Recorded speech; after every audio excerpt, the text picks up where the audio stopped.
Yo, Serge, le petit chat.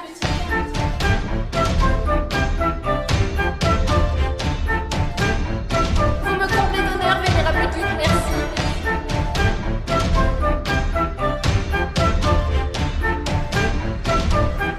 Yo, Serge,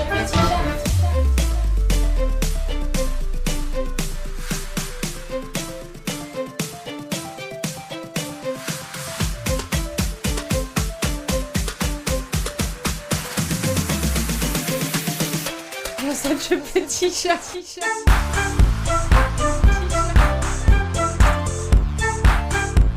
Vous me comblez d'honneur, vénérable guide, merci.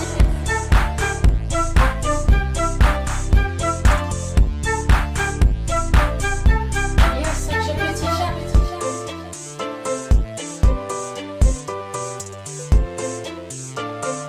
Oui, bah, c'est comme ça que je parle à mes chats. Ça va, ils sont bilingues, ils comprennent, hein. Yo, Serge, petit chat.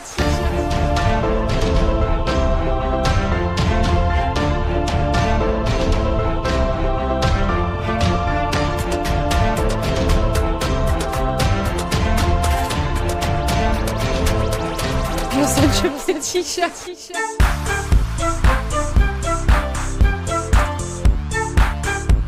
Vous me comblez d'honneur, vénérable guide, merci.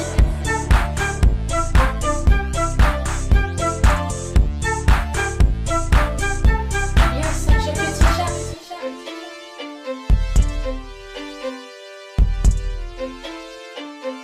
Oui, bah, c'est comme ça que je parle à mes chats. Ça va, ils sont bilingues, ils comprennent, hein. Yo, Serge, petit chat.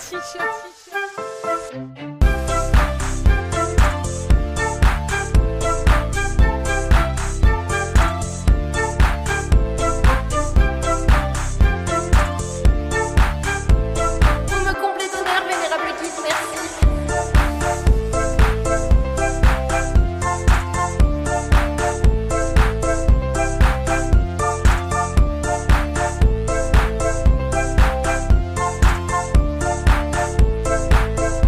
Yo, Serge, petit chat.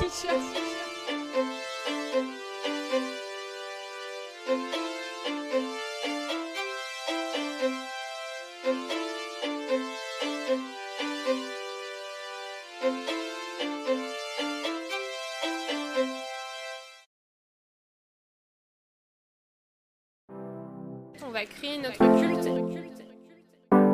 et on va avoir des fidèles. Guide, l'amour m'est tombé dessus.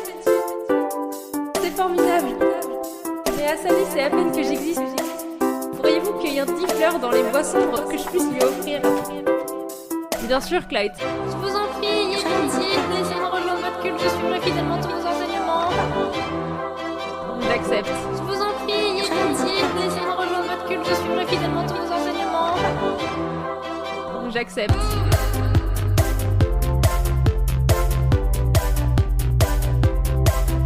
J'accepte.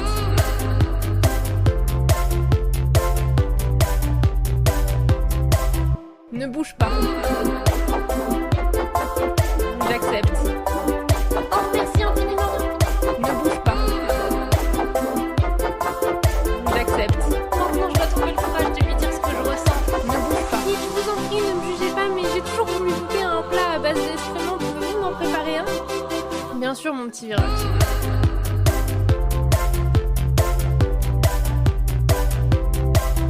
J'accepte.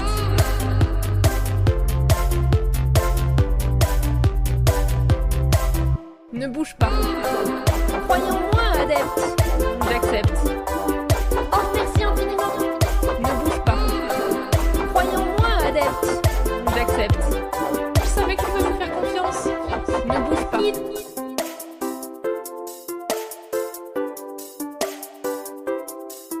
Merci, guide.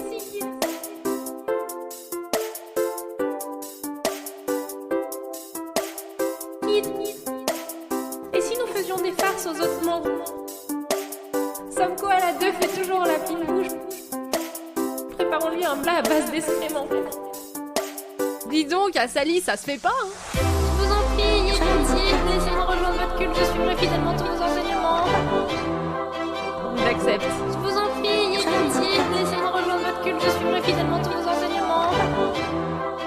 J'accepte.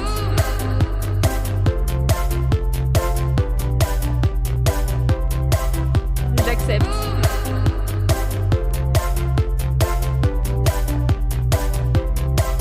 Ne bouge pas. Croyez en moi, adepte. J'accepte. Oh, merci infiniment. Ne bouge pas. Croyez en moi, adepte. J'accepte. Quelle chance que notre guide ait un tel sens de l'humour. Ne bouge pas. Croyez en moi, adepte. Oh, merci infiniment. Croyez en moi, adepte. Merci, guide. Je vous en prie, ayez pitié, laissez-moi rejoindre votre culte, je suivrai fidèlement tous vos enseignements. J'accepte.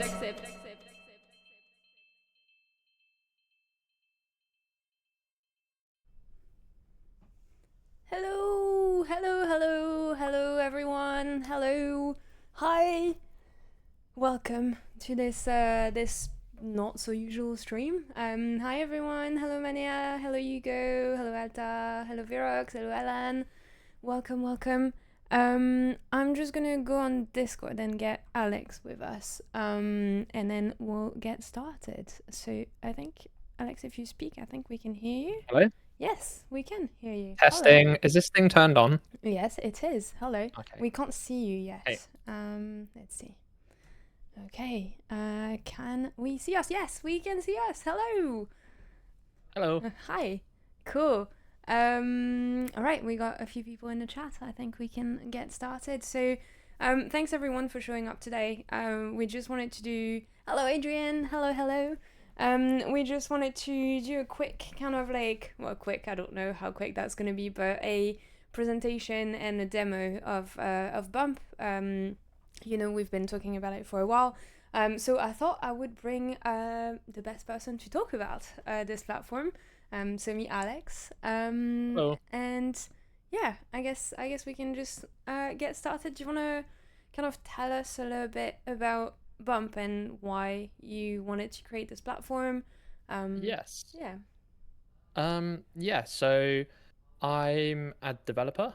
Been a developer for like 10 years now. And I've been into streaming for quite a while. I think I first started watching live streams back in the Justin TV days, before Twitch was even a thing, back when I would tell people that I was watching live streams and they'd look at me like I was a crazy person. Like, oh, you're just watching a person play a video game? Like when we met, remember? Yeah. The first time I heard about IRL streaming. Yeah, exactly. And yeah, just kind of fell in love with it, really. And over the years, as I've been kind of getting better and better at development, building a streaming platform has always been on my kind of to-do list.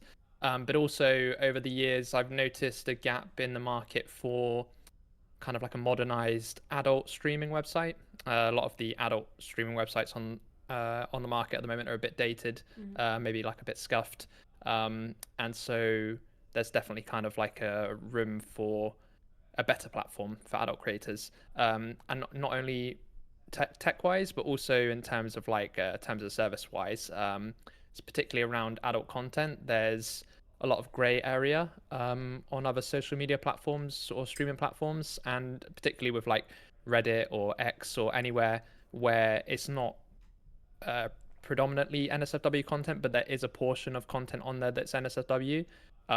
It can be quite easy to feel kind of alienated by the platform because it's not clear quite a lot of the time what their stance is. And I've been kind of told by a lot of people in that industry that, you know, 1 minute you can log in, one day you log into your account, you're fine, the next day you log in and you're banned, and there's not really any reason why. And so yeah, it kind of like, it was a perfect storm of like having dev skills and you know, being into streaming myself, and you know, knowing a bit about the industry, and yeah, just decided it was a good time to try and take it on and build on myself. So you just built a streaming platform. Yeah. Cool. Exactly. As you do. Yeah, as you do. Yeah, that's the thing. That's the thing about like the beauty of development in 2025 is there's a lot of tools on the market now, which make it a lot easier to kind of get started, I guess. I was speaking to my hairdresser the other day actually, and I was making a comparison between like what it's like to dev in 2025 and kind of the tools that a hairdresser has. So there's this app called Treatwell, which is like it's kind of like a storefront for hairdressers or kind of anyone that provides a service, I guess. And you know, if you wanted a haircut, you go to Treatwell and you have a look at hairdressers in the area. And that kind of makes it easier to start being a hairdresser. Like if you don't have a client base, you can put, you know, a listing on Treatwell, and then you can easily gain traction from people in the local area. And I guess that's a similar kind of thing with dev in 2025. Like there's a lot more tools now as a developer that make it a lot easier to kind of onboard into building a platform like this. Not to say it was easy, because there's been a lot of technical challenges and it's quite a big product, but definitely a lot easier now than it was 10 years ago. And that's why I didn't start building a platform 10 years ago. It's only really been in the last couple of years that it's been feasible to do in a small team. Yeah, that's fair enough.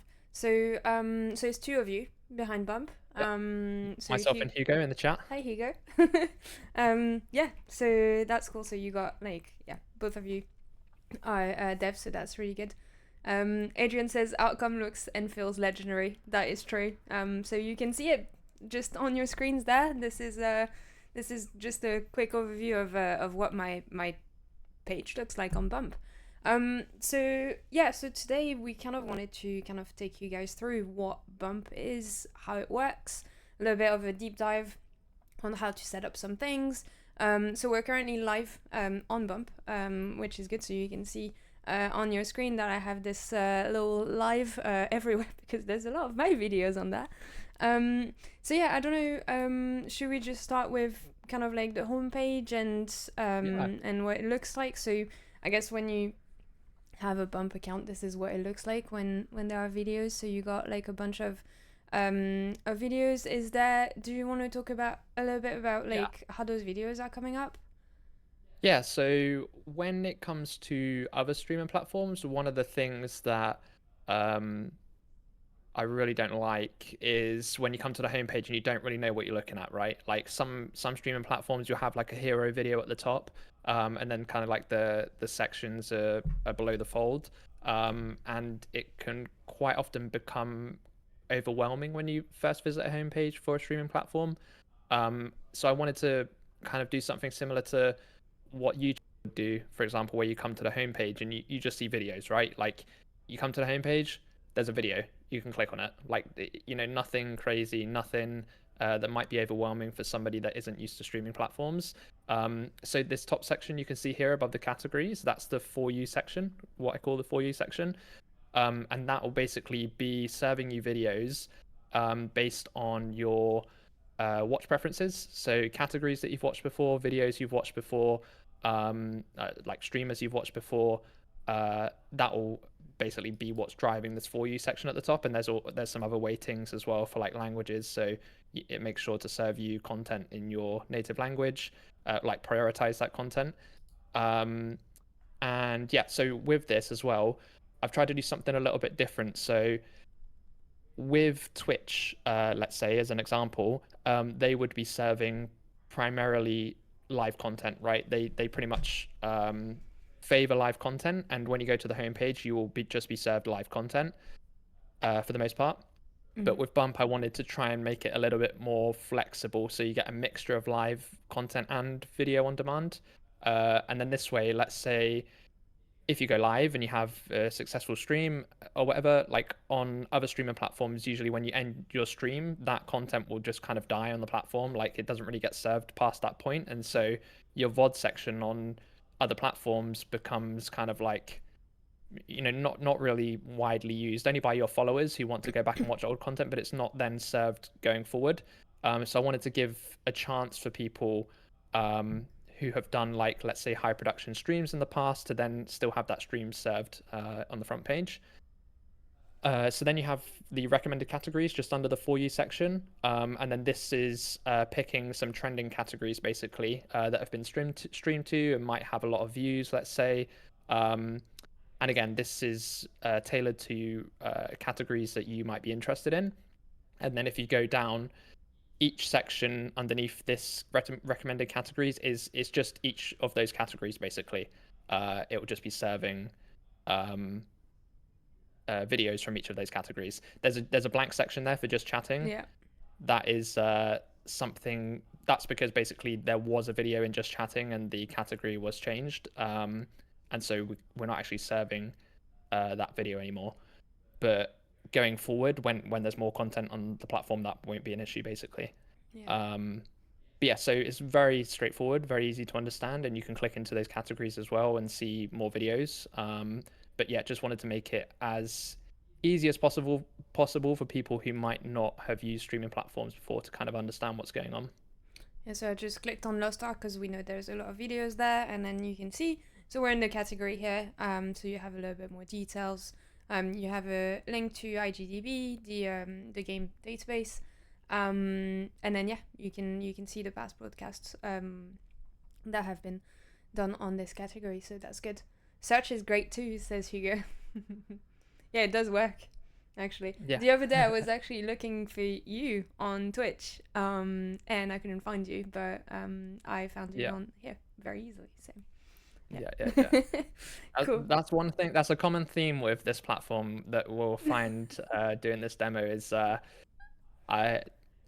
when you deep dive into these features on other platforms, you start noticing the cracks showing, especially in things like searching or discovering content, or even just a video player. Like the thing that should be the thing that's like most well tested and most battle tested, the video player, like the bread and butter of the platform, you'll often find on other platforms it's not really given the care and attention it deserves. And so with Bump, we try and kind of make sure features are fully tested, refined before we release. Yeah, exactly. And then I guess you have a few platforms that you can look at and see how they're doing things and then do it better. Basically, that's the beauty of this platform, is like it's new, so basically you can do whatever you want and you can pick and choose the best of each platform, and I think that's a massive strength. That's exactly what we tried to do. Yeah.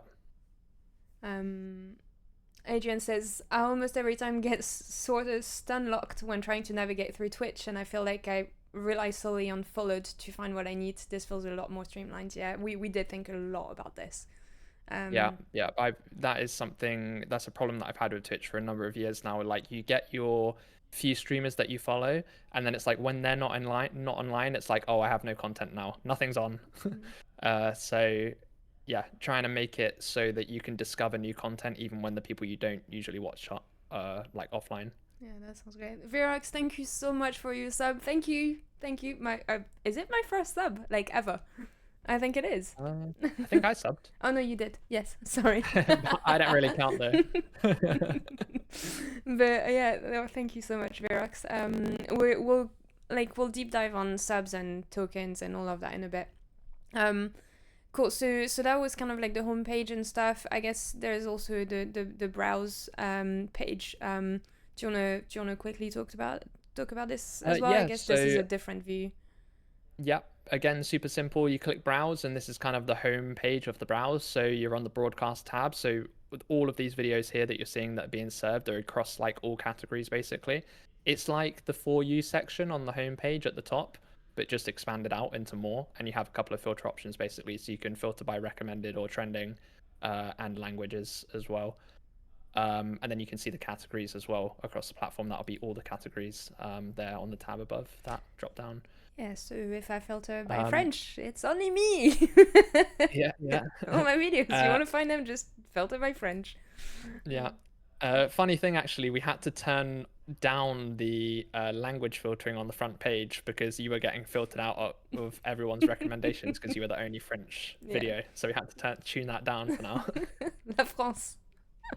Yeah, because no one was seeing my videos because everyone's got English as first language, so I was just being kicked out of the homepage. Yeah. Wow. Cool. And then just four tabs at the top basically, which is just extra filter options basically. So if you wanted to filter on IRL categories or streams or gaming streams, just the 4 tabs, and you can toggle them on and off. Cool. And toggle between them. Yeah, that sounds good. And then we got the categories here. Wow, Beautiful. Yeah. Um, But yeah, should be pretty easy to understand. You've got a couple of extra features there, like Yep. adding a new category. Because I'm a staff account. Lucky. Yeah. Yeah, that sounds cool. Cool. And then obviously there's the principle of following people. So we have a following tab, which again is divided in a few sections. So you have like all the broadcasts from the people that you follow, all the categories that you follow. I do not follow any category at the moment. And then though I could actually quickly do that. It's okay for now. I will follow talk shows and podcasts right now. Boom. And then following, and then yeah, there we go. So we got the category now. And then yeah, and then the channels. I love this page. I absolutely love this page. It's so cute. Yeah. So Try to maintain that across the subscriptions tab as well, which you won't be able to show because you're not subscribed to anyone, I believe. no, not yet. You could subscribe to someone though, I guess. And then the search page as well. When you search for channels as well, you see these same kind of cards on the search page as well. Okay, cool. Amazing. Cool. And then obviously you have like very simply all your followed channels on the left. If someone is live at the moment, that's not the case, but if someone is live, then you'll have a little orange peep. Is that how it's called? A little circle. What do you call it? Like a little counter? Yeah, a counter. Like a yeah. And then if you have more, then you show more, and then there they are. And then you have a recommended section here. So do you want to tell us a little bit about those recommended channels? So it kind of gets driven by the same recommendation engine that drives the For You section at the top of the homepage. So the same engine that recommends you videos will also be responsible for recommending you channels on the left there as well. So that means that like the recommendation logic is centralized, and we can get like serve you consistently good results across channels or videos. And we also make sure to refresh that recommended section on the left every 5 minutes when you're on the site. So if you're watching a stream or you're on the homepage or whatever, that recommended section will keep refreshing. So hopefully, if you're watching a stream and then you're thinking like, oh, who else is online? You can see like fresh new channels every 5 minutes. Cool. Amazing. I guess oh yeah, I got a notification because Verox just subscribed. So yeah, that's a notification for you. So you can see I got tips and subs. Very cool. Yeah, that's another thing as well that's like often overlooked. There are a couple of streaming platforms now that have come into popularity in the last couple of years that don't have notifications. So that was something that I wanted to have kind of as a baseline because I think it's important. Yeah, I agree. I want to know when someone subscribes when I'm offline, for example, if I don't see the chat or anything like this. I think that's really important. All right, cool. So that's kind of like the homepage. I guess, is there anything else that you want to talk about around here, or should we kind of? I was gonna simulate. Basically, we got a demo environment, and I was gonna create maybe an account from scratch, and then go through kind of like all the things that you can do when you create an account. Okay, cool. Yeah. So I'll go on the demo environment. So basically it's empty because we do not have any videos, so that's completely normal.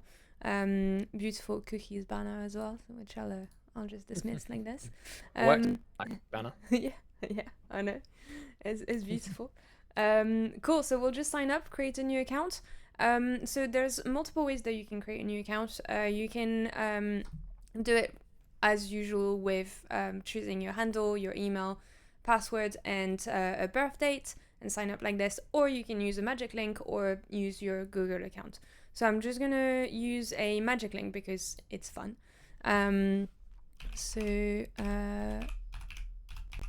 Demo at bump.live. Send the link, and cool. We'll just be waiting for this to come through in the inbox. 2 seconds.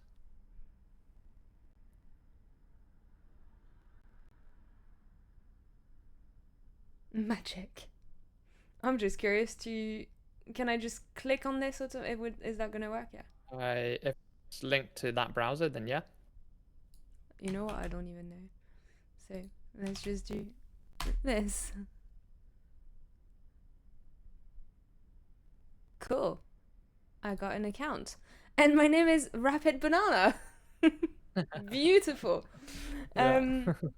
Cool. So when you use a magic link, automatically it assigns a handle to you. Is there something you'd like to add in the future to the homepage? Altar is asking.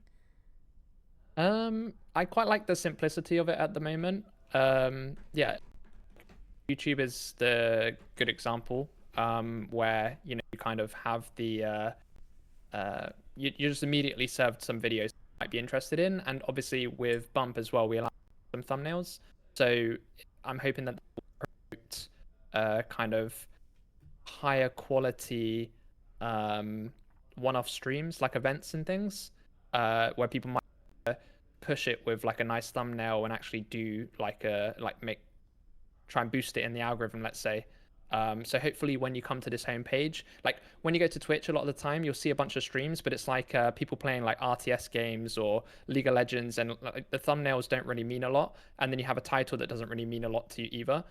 When you go to YouTube, you have these thumbnails that kind of stand out. It's things want to click on, and that's kind of what I'm trying to do here. I did have one idea for something that might be quite nice to add to the homepage, just to kind of breathe more life into it, I guess, which would be like a ticker. So above this row, this top row of videos, like between the top row of videos and the search bar there, having like a ticker there that would show a live feed of like tips that are happening to certain channels. So like you can see this many tokens to somebody, and it will show the tip message as well. So when you're on the homepage, you have a feed of like the activity that's going on across channels. But obviously, we don't live channels at the moment, so it would just kind of be empty for now. That wouldn't be changing a lot. So hopefully, get more streamers, we can put something like that in. And then I was thinking like maybe it might not even show just as well, but just like pick a random chat message every now and then and throw it on the ticker on the page, and then there's kind of like a random chance that your chat message might appear there. Yeah, that would be cool. Yeah. Fastest banana in the West. Yes, absolutely. Yeah, so with the username you got as well, so you got Rapid Banana. So we wanted to make onboarding as easy as possible. So obviously you can choose your handle, you can choose your birth date, and go through the kind of manual sign up process, but we wanted to make it like one click almost to sign up. So obviously when you do that, you need to pick like a handle for people. And what we really liked was the old school like Xbox usernames that you would get on like the old Xbox 360. So we made a bunch of those. We've got like a big like an algorithm that will pick you on basically. And there's 50,000 unique handles basically from our algorithm. So like when people sign up, one of the OG ones, like you would on the old Xbox, and then we start adding numbers to them after that. Yeah, that's really cool. And funnily enough, yeah, some people from the community had very cool and like how do you call it? Like Silent, for example, she got Silent Kraken, and I'm just like, this is brilliant. Like, Yeah. this is cool. She kept it. Yeah, she kept the Kraken. She kept the Kraken, which is pretty cool. Hey Scora, hello. Right, I'm going to ignore this doorbell. They can come back. Feel free to grab it if you want. No, it's fine. They can come back. Right, so yeah. So we have Rapid Banana. What do we go for what do we go for first? The settings first, maybe. Yeah, go to profile settings. If you want to click to settings and then if you have the door, feel free click and then. Yeah, you can talk through it. Yeah.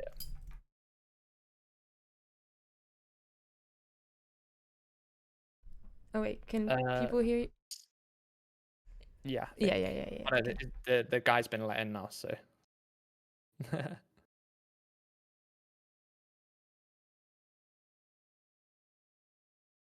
Yeah, for the settings, it's like pretty straightforward. It's like a common theme, really, with where we tried to make everything as simple and as clear as possible. I know that sounds obvious, but again, when I was kind of doing the market research for this and going to other platforms and seeing what they did, I quite often found that the settings weren't intuitive, especially with platforms that have been around for quite a while. You know, you'd have like they had one setting section once upon a time, and then they changed it and overhauled it, and now they've got like it's kind of disjointed into two places, and then they overhaul it again. Now it's disjointed again, and just wanted to have everything kind of to be as clear and as accessible as possible. So you'll notice that like, the font sizes are maybe a little bit bigger than you might get on other platforms, and the sections are broken up nice and clearly.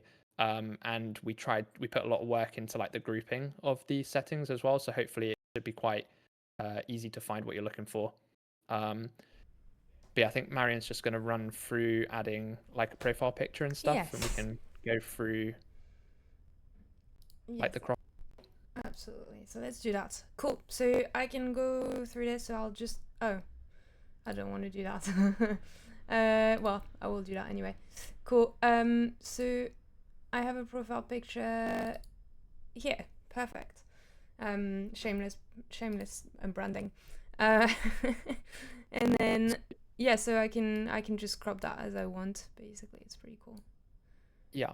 So even with this, like it looks like a simple thing, but you know, I put a lot of work into the cropping and image selection tool. So again, on some other platforms about like image formats, I realize this is quite a dry topic to speak about, but I just wanted to kind of highlight kind of the emphasis we've put on accessibility. So some other platforms, they're quite funny about like file types. So they'll be like, oh, you have to select a PNG and it has to be these dimensions, and then there's no real like you don't do that, then it rejects your image. But with this, you can select any image file, and then you can freely crop it as you want as well. So you should like not really ever see an error here. Basically, when you're trying to upload an image, it should accept pretty much everything you throw at it.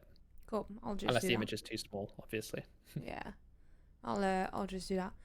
I have to apologize. My PC is crackling on the sound from time to time, so I'm so sorry. It's not great, but yeah, it's my PC, unfortunately. Cool. So that's our profile picture sorted. So we got a display name and then a handle. Did you go through that already? Yeah. Well, I briefly touched on the username section, but I think the handle, like in terms of changing the handle, the same as some other platforms. Like you can change the casing whenever you want. So if you wanted to just change, have it to end in a capital A, let's say, you can do that as freely as you want. But if you wanted to actually change your handle, you can do that once every 14 days, basically. Okay, so we'll just update this and then it will tell us. Are you sure you want to change your handle? Blah, blah, blah. You can only change it every 14 days, so we'll confirm that. Unless you're only changing the casing, yeah. Yeah. Perfect. Color picker. So this drives quite a few things. So your name in the chat, and you can see like mode and dark mode, as well as the color of your banner if you don't overwrite it. Is that right? Okay, cool. Yeah, you're offline. So when you go to your channel homepage, it'll be orange as well, yeah. No, you mean it's going to be pink. Yellow for banana, right? Yeah, you're right, but yellow is not great for accessibility. So we'll do kind of like an orangey yellow type thing. Yeah. Like a yeah. Cool, and then save that. But yeah, and then if you have a hex code as well, you can do that. With the font colors here as well, though, with the username colors, there's one fun is like to be able to handle anybody selecting any color, right? So somebody could technically select white as their name, but we run it through a function which basically makes sure that username is readable on any color. So if you were to change the color slider there on the left and move it to like very white, you'll see that it like truncates it to gray if it's just in the white, because you can't read white on white. So the actual handles themselves, like the branding color on your avatar and stuff, will stay true to what you've selected, but your actual handle has to be readable. So we make sure that we cater to make the contrast possible. Yeah, that's great. That's amazing. Cool. So we got a nice little yellow color. Then one of the things that you wanted to do at the beginning was the pronouns. Yeah, I mean, this was the pronoun section. I think was one of the first It sections I is, ever worked on. yeah. Maybe like 10 months ago. Yeah. That was you can tell I have my priorities straight. Got to get the pronouns in. Yeah, so you can search them in. So we have a big list, and then I think you can just I can be a fae. I'm a fae. That's it. It's official now. Yeah, so you can just choose up to 4. So that's pretty cool. And that shows on your profile when you click on your username in chat, I think. Yeah, on your channel homepage, you can see those. Cool. Then you can put bio. I'm just gonna hide us for 2 seconds because I did not consider that we needed to go to the bottom of the page. So we got bio. This is my bio, and then you have a very cool mechanical ASMR, mechanical keyboard sound with you. Shouldn't you put your bio as "I'm a banana"? Oh yeah, sorry. I'm the fastest banana in the West. There we go. And then we got a links section, where you can add new links up to 10. So those are external links. So I don't know, whilst I'm doing one, do you want to explain how that works? Yeah, so this is social media links. So if you put Instagram, for example, it should text the Instagram link. And then give you the icon there on the left. And then also, if you didn't put a title for Instagram there, because you called it Instagram, you can call it whatever you want there. But if you didn't put a title, it would choose Instagram as a placeholder for you when you do an Instagram URL. All of that text. That's it. Not Instagram. Yeah, and then also because obviously we're NSF, we wanted to. I guess we'll get into like the NSFW rules a little bit, but you need to be able to kind of mark that your link is NSFW, say like 18 plus there as well, and URLs that we will auto detect as NSFW, so we'll toggle that on for you, and you can't toggle it back off based on certain websites, and that just makes sure that like if somebody's not eligible to see adult content, we'll filter those links out of the channel homepage basically, so that there's no risk of people seeing the links that they shouldn't be able to see or click on. Yeah, so we'll come back to that, but there's a big element on this platform where we trust people to disclose when it's NSFW or adult content. We do some checks and we have some things in place, but we also count on people to actually disclose when it's NSFW, which is quite important, I think. Yeah, so have some automation tools to detect. As you say, outside of that, it comes down to content moderation basically. So moderators on the platform and having reporting tools that are easily accessible and easy to use. Yeah. So we'll go through the reporting in a minute. Yeah. Cool. So that was the first tab of our profile. We can then go in our settings. We can now go to account. So you have your email that you can update. And then we have a birth date, age verification, and ID verification. So shall we maybe talk about adult content now? Yeah. Because this is kind of like linked. So let's go through that. Yeah. So yeah, we wanted to have adult content because we want to provide a space for adult creators to live stream. But we're more kind of aiming towards the SW adjacent market. So when people think of adult live streams, they might think of traditionally like let's say camgirl websites, people commonly know them by, where it's kind of the content is like kind of one track, and that's kind of the idea that a lot of people have about adult content when it comes to live streams or like webcam, let's say.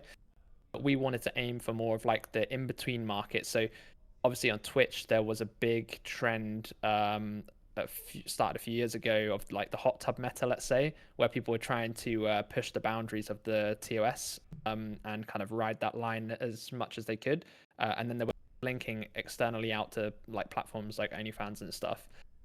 Well, we wanted to allow those streamers to do whatever they wanted to do on our platform without fear of. So if somebody wanted to do gaming content and mix in some not safe for work stuff as well, they're free to do so. And for example, let's say NSFW artists, who don't really have a place to stream at the moment, we wanted to cater for those as well. And also people who play like NSFW games. So like there's certain like dating simulators, or like VR chat maybe, where things get a little bit spicy, which wouldn't maybe be allowed on Twitch and other platforms. Then that they could do. That's kind of like the market we're aiming for. And obviously if people want to do the more traditional cam stuff, they can, but like we wanted to have like a kind of wide spectrum of adult content, not just like the one track people associate. So with that said, it was also very important for us to make sure that like obviously people who are streaming NSFW content are allowed to stream it, like i.e. they are over age, and also for people who were viewing NSFW content, we wanted to make sure that we weren't just serving it to people as you sign up and you just see adult content, right? And the same, like we didn't want people to just go to the homepage for the first time and you just see adult content. Like it's not really what we're going for. We're more going for the kind of approach that like Reddit would do, let's say, where you have to explicitly like sign in, go to your profile, toggle on that you want to be served adult content, and then you can see it. That's kind of the approach that we're taking.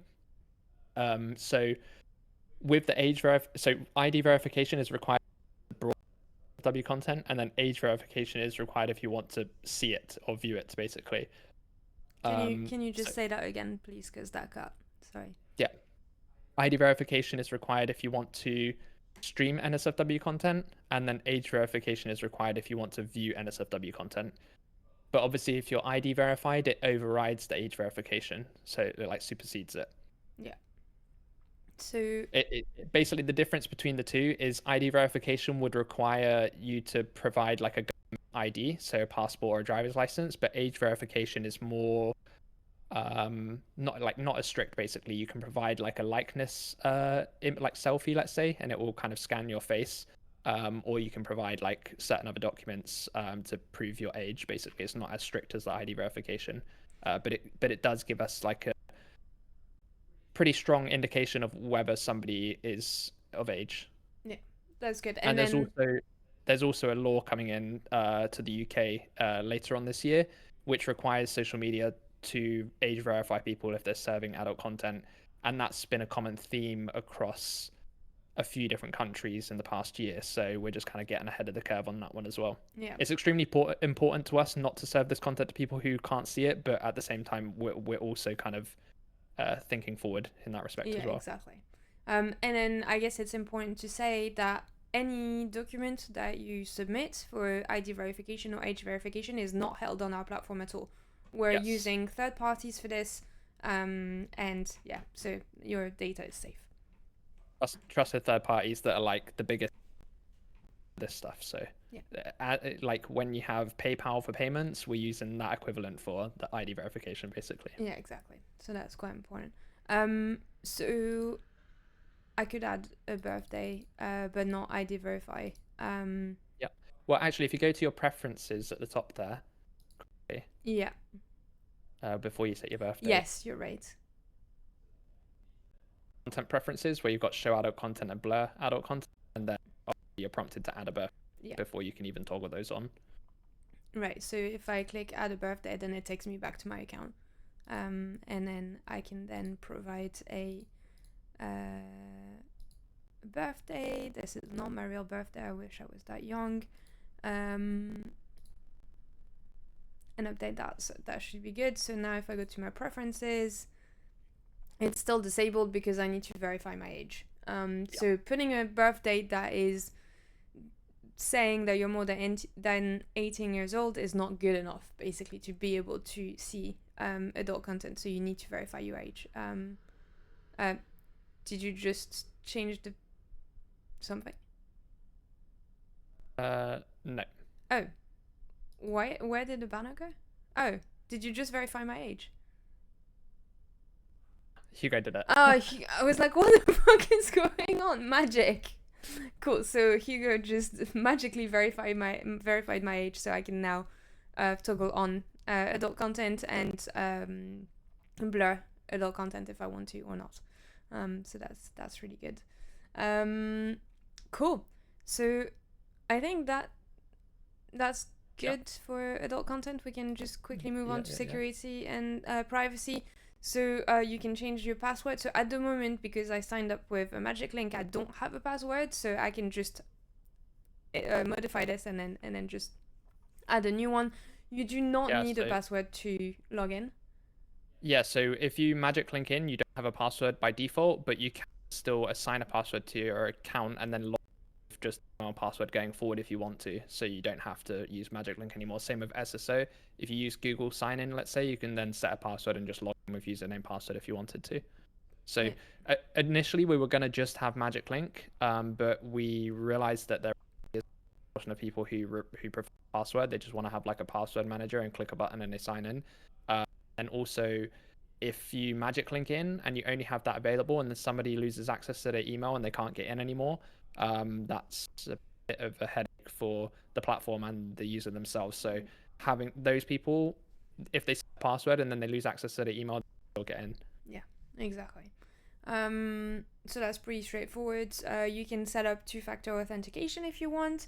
Is that required anywhere in the site to do anything, or is it just preference? Yeah, you need two-factor on to request payout, I believe. Okay, so if you have money in your balance and you want to take your money out of the platform, you do need to have two-factor authentication set up, which makes sense. And then you can just log out everywhere as well. So everywhere you're logged in, click this button, it will log you out everywhere. So that's good. Anything else to add here? No, I think that's pretty straightforward. Cool. Preferences, we've already gone through this. And then the last thing is notifications. So at the moment, we only have email notifications to notify when people you follow go live. Do you want to talk a little bit more about this? Yeah. So there's a few rules around that. So it doesn't when every time people go, like a person goes live. But this section is basically here and will be expanding forward when we have different types of notifications. For example, let's say you give a tip, let's say, for example, as an example, you might want to toggle that off, or you might want to have that on all the time, and we can add a section here for that. And then also you'll notice that it says live and it has email just as one row. The plan is that in the future to have an app on the App Store, so we'll have email and push notifications here as like a secondary option built into the platform and the database. So when we have that available, we can just toggle it on basically. Perfect. Cool. All right, looking good. Okay, shall we? Do you want to go to the creator dashboard quick and just set a image offline poster and banner? Yes. Let's get past the overview tab and just set up a banner. Yeah, we'll come back to this in a bit. Let's just go through branding. So I'm in the creator dashboard, so that's anything related to your stream and your branding, basically. So I'll add a banner. So the banner is what shows at the top of your channel. So all of those, for example, in the following tab are banners. You can see the default ones that have not been set up. And then so we'll just add a banner. Cool. I have a banner here. This one should work. So same principle. You have the cropping tool. So you can use that.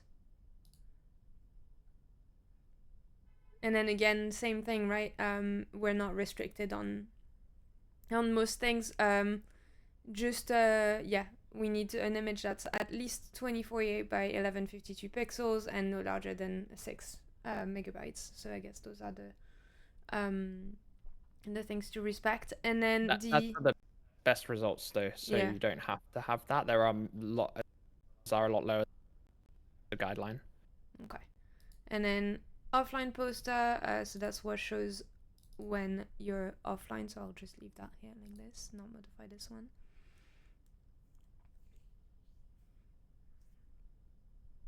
Cool. Nice little toast notifications up there. If you hover over, it stops, so you have time to read it if you want to. And then we can maybe do the channel emotes and sub badges while we're here as well. Yeah, I was going to do that as well. So, cool. So channel emotes, principle, pretty much the same as every other platform. You have an emote prefix that you can change if you want to. It is limited to 10 characters. So It doesn't have to be unique though. And it doesn't have to be unique. Yeah, and then so the principle is you have a library of emotes. You can have up to 240 emotes, whether they're static or animated, it does not matter. And then out of those 240, you can have 60 active at the same time. The idea was to allow you to plan if you want to have, I don't know, like Christmas themed emotes that you prep in advance, and then when it's Christmas time, then you just swap them to being active. You can do that, so that's really cool. So to add, that's quite a lot bigger than the limits on some other platforms.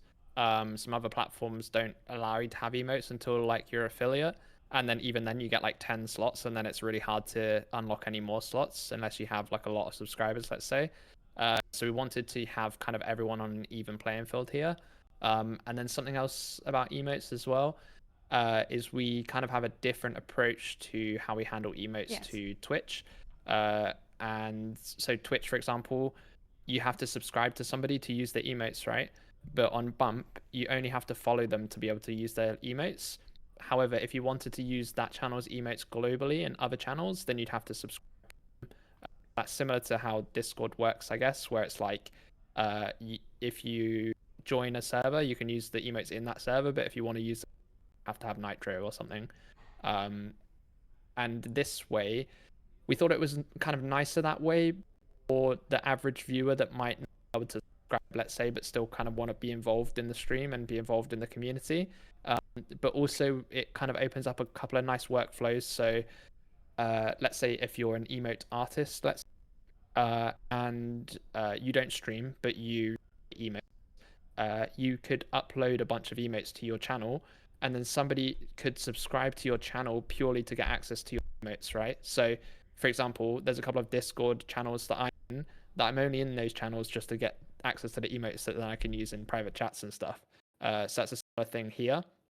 So like an emote artist could monetize their emotes on Bump and gain an income revenue stream without having to kind of rely on marketplaces or, you know, typical places where they'd sell their art.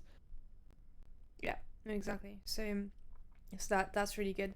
I got a few of my animated emotes on Twitch that I've got from artists, and they're not unique, they're just like free emotes that have been created. So in that case, they could just actually monetize that rather than have them free for all, basically. Exactly. Cool. And we do have plans as well in the future to open up like emotes and branding. So if you wanted to say that again, start again, sorry. Yeah, so we do have plans to open up like an emotes and branding marketplace, so give a place on Bump for artists to sell their art, and for channels to basically sign up to Bump and then have instantly accessible branding that they can just purchase and assign to their channel without having to leave the platform, basically. Yeah, so that's kind of like in the roadmap at some point. Yeah, that sounds great. Cool. I'll just add a couple of emotes, like one static and one animated, to just show how it works. So when you don't have any emotes, you got 3 places you can click on. And this one, add your first emote, or this one. So and then you get to this model. So you can choose between static and animated. So I'll just start with a static one. So the sizes that you can upload are similar to the Twitch ones, or what's the other size? Is that BTTV?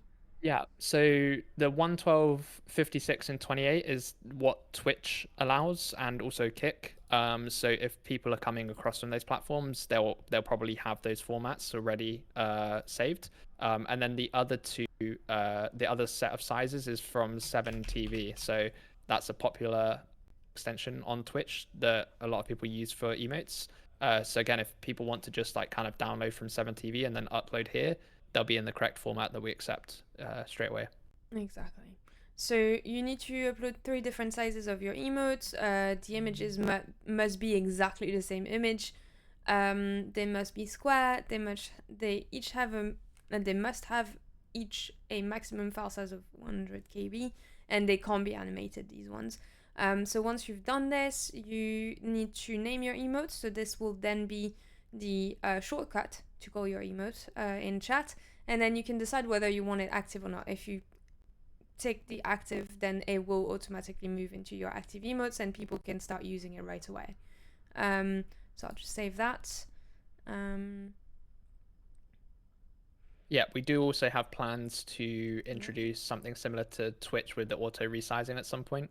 A couple of other cool ideas for like background replacements. So like if you had a emote that doesn't have a transparent background, like having something in there so that we can automatically do it for you. Yeah. There's a couple of tools we want to add to that in the roadmap. Yeah, so for now it's in its basic form, but more to come. And then I'll just quickly add a so when you click on the active, now you have access to your library, and then you can then upload a new one. I'll upload an animated one. So again, a few rules to follow. You need to upload 3 times your emote. They must be the same image. They need to be a square-shaped GIF. They have a maximum file size of 512 KB, and they can't contain more than 180 frames, which is absolutely standard. Basically, this is how all the emotes work on the other platforms. So yeah. So like a petit chance. Cool, and then we'll call that chance. Make that active and save that. Cool. So now we have cool. Saving this, and then that's it. Is there a way for the streamer to leave a message offline easily visible for its community? Sometimes on Twitch, streamers can't stream unless unless you follow them on different platforms, and it's a different one for every creator. You can't know that it's been cancelled and why. Yes, and we'll come to that. Funny you mentioned that, because I literally put a ticket in 2 days ago to add that. So basically on where you have like your offline banner on your homepage, having a notice or a banner there basically, so that the streamer can leave an announcement. Yeah, that's on the roadmap. On the roadmap. Yeah, the cat is trans. That and pin messages, they stay as well. Yes, we have pin messages as well that you can. Yeah, when you pin a message on the channel, it stays there until you remove it manually. As opposed to Twitch, where it gets removed at the end of a stream. On Bump, they stay. So if you want to put a pin message on your chat, then yeah, exactly. Sorry, I cut you. No, that was what I was saying as well. Cool. All good. Mania says, now I want my own set of little monkeys emotes. Well, you can do it. Just, you have access to 240 slots, so get designing, and then we'll subscribe to you to get your emotes everywhere. Cool, so that's the emotes. So moving on to the other thing that you can customize, the subscription badge. The badges. So your emotes you've added there are in your library at the moment? Yeah. But they're not active. Oh, are they not? No, so they're in the 240, but yeah, you have to click them to activate them basically. And now when you press update there to save, now that once you press update, they'll then be active. Oh, I think there might be a problem there. Oh, there might be. Yeah, I think it's just something to do with staging environment. So yeah. But don't worry, look, it's fine on. No, not this. There we go. We got plenty of emotes on this channel. Yeah, it's just a testing environment. So, yeah, exactly. So that works very well on live, so that's good. Okay, cool. So moving on to the other thing that you can actually there's a lot of slots, yeah. Other things that you can customize. So there's so the concept of subscription is the same as on other platforms, but the big thing on Bump is that you can actually choose how much your subscription costs a month. So I don't know if this is a good time to get into tokens or if we will go through that a bit later, because because the price of subscription is in tokens, basically. Yeah, can do that now. So everything on Bump is based around tokens. So when you tip somebody, you tip them in tokens. When you subscribe to somebody, you subscribe to them in tokens. And when you buy a pass for a stream or a video, then you buy that in tokens as well. That's another feature that we have over other platforms that we'll get into in a bit. But basically, for the tokens, the creator who receives the tokens gets a cut of the price of each token, let's say. So the current cut that you would get is 7 pence per token. So if you had 100 tokens tipped to you, you'd get £7 from that. Face of it looks like a 70% split, but it's actually around an 80% split because the token bundles vary in pricing. So sometimes you'll buy tokens for you can see it here. So again, it's on the testing environment, so the top bundle has a 50% discount, but that shouldn't actually be so that is 100, not. Oh, hold on. Let's do 100 it. tokens. Yeah. On live is probably the best example. Yeah. So yeah, 100 tokens is £10, and then the creator would get £7 from that basically. But then the top bundle is £200 for 2,500, and the streamer would get £175 from that if they were to receive all of those. So the split is much better basically when the bigger bundles have been purchased. So on average, it works out that the creator gets like an 80% cut basically. Which is much better than potentially everywhere else, which is good. Yeah. So obviously on Twitch, if you compare tokens to bits, let's say on Twitch, Twitch are a bit misleading with the way that they handle bundles for for bits. So for example, 100 bits would cost you £1.35. And they advertise it as like, oh, the creator gets 100% of the value of bits, which is true, but it actually costs the person who's tipping the bits a lot more than that. So the streamer, I believe, would get like 1 cent per bit. So for 100 bits, the streamer would receive $1. But as a person who's purchased the bits, that would cost me £1.35. So they gain a little bit more on the currency conversion as well. So actually, the split on bits on Twitch in that case is around 60%. And then on subscriptions on Twitch, obviously the split is 50%. So if you compare that to us, where it's pretty much 80% across the board, across subscriptions and tips, then we're a lot better in that respect. And we're better than YouTube in that respect, and we're better than other adult cam sites in that respect as well. So basically, you earn the most streaming when you're streaming on Bump. Makes sense. Thanks for breaking that down. Hey, Addy. Cool.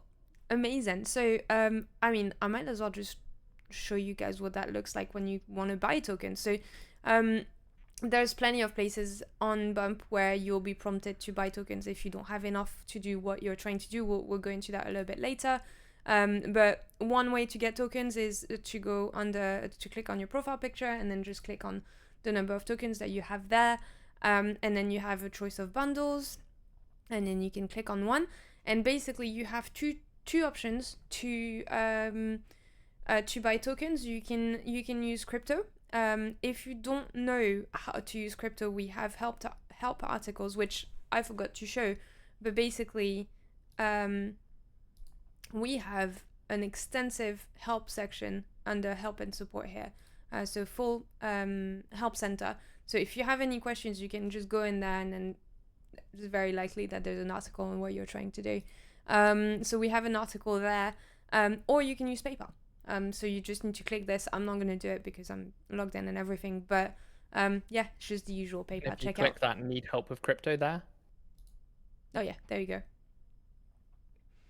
So you have we wanted to make it as easy as possible because a lot of people still don't use crypto and it can be a little bit intimidating. So we wanted to kind of give some links to where you could basically find out more and help people on board with crypto. Yeah, exactly. So that's how you buy tokens. And then then you can see how many tokens you have in your profile there. I think that's pretty much it in terms of tokens. You can use them, as we said before, to subscribe to a channel, to tip on a channel, or to buy a pass, which for a video, which we'll get into in a little bit. Cool. So subscriptions. So as we say, you can choose how many tokens your subscription costs. I guess the one thing to remember is you can set any number of tokens. However, so when someone subscribes to you, automatically the next month the subscription will be renewed if there is enough tokens in the person's account.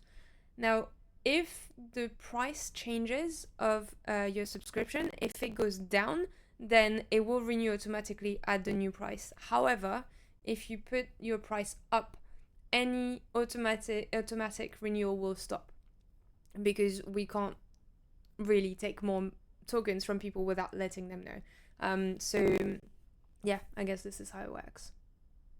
Yeah, or even emailed to say that, you know, the subscription's been now costs more than what you originally bought it for. Yeah exactly. So you get a notification, and then if you want to continue subscribing, then you need to do that manually. So I guess this is something that as a creator you need to be aware of.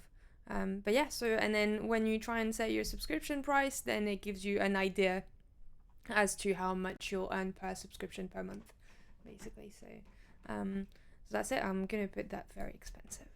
And then yeah, so you get warning: increasing your subscription price will prevent any subscriptions at a lower rate from auto renewing. So that's fine. Cool. And then subscriber badges. So obviously, Verox, when you subscribed earlier, you saw you get my subscription badges, but it's the same principle as loading an emote. You have you need to upload 3 different sizes of your badge, and then it will show depending on how many months people have been subscribed for. Up. So that should load as my base. So that means that anyone who subscribes will now have this beautiful badge, which is a little bit blurry for whatever reason, but that's probably me. And then you can add a badge for 3 months. That's a little bit blurry there because we're optimizing the size of the images wherever we display them. So when we request the image, we request it at the explicit size that it needs to be, and we add a little bit of like quality downscaling. So it might look a bit bad quality here, but it might not be. It won't be that bad quality in chat, let's say. Okay. But those are things that can just be tweaked. Like we're just tweaking them as we go along. Like if we see that one looks a bit blurry somewhere, then we'll up it a little bit. But we are on the side of like having things more efficient rather than having them too big. Yeah. So that everything's snappy and loads quickly. That's fair enough. So that's my base badge. I can just delete it and reload a new one if I want to. I can add a 3 months badge, 6 months badge, etc., etc. And then we stop at 2.5 years, 2.5 years because, well, 2 years because, well, my channel was just created, so there's no way anyone's gonna be subscribed for more than 2 years at the moment. And then we just give you an idea as to when the next slots will unlock, and they will unlock automatically depending on how long you've been streaming for, basically. So exactly. Did you want to also try and upload your axe emote? Did you have that on hand? Yes, I can find it. Let me just say hi, Starlight. We are on bump.live at the moment, so I'm just gonna give you the link if you want to join us there. This is where everyone is chatting right now. So feel free to join us. I will actually, can I pin my own message on there? No, I have no idea how to do this. When Silent is not here to take care of my my chat, I don't know what to do. Never mind. Yeah, I was using Twitch the other day and I couldn't even find how to delete a message. I had a spam message in the chat. I couldn't find the button. Verox, if you're around, could you pin that message for me on Twitch? Because I don't know if I can do it with Twitch chats, basically. Thank you so much, Verox. Where is the Kraken? She's at Speedon. It's the speedrun event in France. She's commenting tomorrow. So yeah, Tonya is playing, and then Silent is commenting. So yeah, cool. Right. So those are sub badges. Thank you so much, Verox. Appreciate that. Okay. And then in stream, I guess we can quickly go through that. Yes. So do you want to talk through that? Yeah. So we have a first thing you see is stream input guidelines, which can look a little bit overwhelming maybe if you're not used to streaming. It's maybe a little bit technical, but it's important because basically we are using the same video streaming backend as Twitch and Kick and some other platforms, and there's some limitations that they give us as a baseline. And if you exceed those limitations, basically the stream will just not work. And we had some issues basically where people would try and go live, and we'd see that they had a lot of attempts to go live, and it just kept failing and failing and failing, and they didn't know why basically. So just trying, and so like in the database you'd have like 20 video rows, just dead video rows where they just kept trying to initiate a stream. So we made sure that this page kind of gives you all the information you need, so that if you are streaming for the first time, you know exactly what limitations you have. So the bitrate here lower some other platforms give you, I guess, as a baseline, but that's only because that's the basic tier for the streaming backend that we're using. But you see that there is a request upgrade button there because we do have the ability to put a higher tier if you want like an increased bitrate. That's kind of similar to what you'd see on Twitch, let's say, when you don't have quality options out the box, but you might have them when you become affiliate, let's say. So this is that same kind of thing. And something to note on this as well is we have been working on our own custom video backend, which will allow us to give people a higher bitrate out of the box as well, so be competitive with other platforms in terms of what you get as a base. With the credentials here as well, it says create channel because you haven't actually visited your channel yet, so you need to initiate that there. But if that channel button won't be here, your channel will be created for you when you visit your channel homepage. But because we haven't, you have that create channel button there that you can click, and it will create your stream key basically. Do you want me to do that now? Yeah, give that a go. Cool. I can reveal that. And then, I'm not taking any risk. And then right? So this we put an additional step just so it was super clear. So if you press reveal now, it then says the same thing. So same guidelines, and it says, look, these settings are recommended for a stable stream. If you exceed them, then you may experience issues, and you have to explicitly check I understand and then accept. And now you see your stream key and your ingest endpoint. Yeah. We can help you, Adrian, if you got questions. There's also a help guides on how to stream on Bump. So you can follow that if you got questions, but if not, just let us know and we'll help you. But yeah, definitely reach out if you're not sure. But this will help for sure. Cool. So yeah, to stream you need your endpoint and then the stream key. I'm not going to show it to you, but you can just copy it from there or reveal it. Reveal it. Reveal. And then that's pretty much it. Those are the two things that you need. Obviously, stream keys, very private. Don't share them with anyone because if anyone has it, then they can stream using your account. So yeah. Yeah, so that's why the regenerate button's there. So if somebody did leak their stream key, and then let's say somebody else used it to stream to their account, you can press regenerate there, and it will stop the current live stream to kick anybody off that's currently using it, and then give you a new stream key basically. So it's like a one click, and then you can regain access to your account if somebody stole your stream key, let's say. Yeah, that's it. Right. So there is the possibility when you're on Bump to actually get your videos to be monetized by associating a price or making your videos only available to your subscribers. You don't have to do it, but if you want, you can set a number of tokens and decide whether it's sub only. and that will be that will be for all your upcoming streams and their associated replays, video on demand.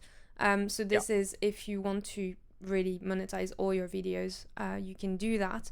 There's also a way to do that on a video by video basis. We'll go through that in a bit. But yeah, so if you wanted to monetize all your videos going forward, then you could do that. Set in this box here basically will be applied whenever you press go live. So let's say you set a token price of 50 and then you went live, that live stream will have 50 tokens price, but then you could set this back to 0, and then the next time you go live after that would be a free stream basically.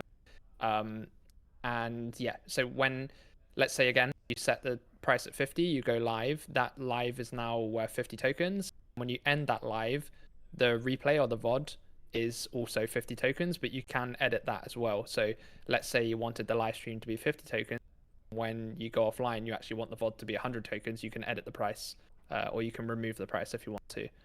It's quite free to kind of do whatever you want in that respect. Yeah, exactly. And then yeah, you can also restrict to your subscribers if you want to. So that's pretty cool. Right, that's it. And then stream info. I actually never come here to update my stream info, but I guess you can do this. This is where you set up all your you got your stream title. So this is for your next stream basically. So your stream title, you can add tags. Do we want to go through tags now? Yeah. Well, yeah, because this access on your like waiting room. Say that again. But sorry, this box here you can access on your waiting room, on your stream waiting room. But this is just nice to have it here as well, just in case you happen to be in this area and you want to kind of manage all of your stream settings all in one place. One good thing to demo here is if you try to toggle on adult content here. Oh yeah, no, it's not saying anything. You ID verified? No, I age verified. Oh, unless. Might be another. Oh, I think maybe Hugo might have verified me. Yes, so I'll just toggle you off ID verified now. Turn it off. So now you're not ID verified. So if you try and toggle it again. Wow, I'm not allowed. Adult content is currently disabled. To create adult content, you must provide identification to confirm your age. And then click on verify ID, and then it takes me to a new page on the account. So this is where we were earlier. Cool. Then you can choose your language, your category. So just I guess as an FYI, at the moment we don't have all the categories, all the games available. We're just creating them as we are going along. So if you want to go live and the category is not available, just give us a shout and then we'll just add it.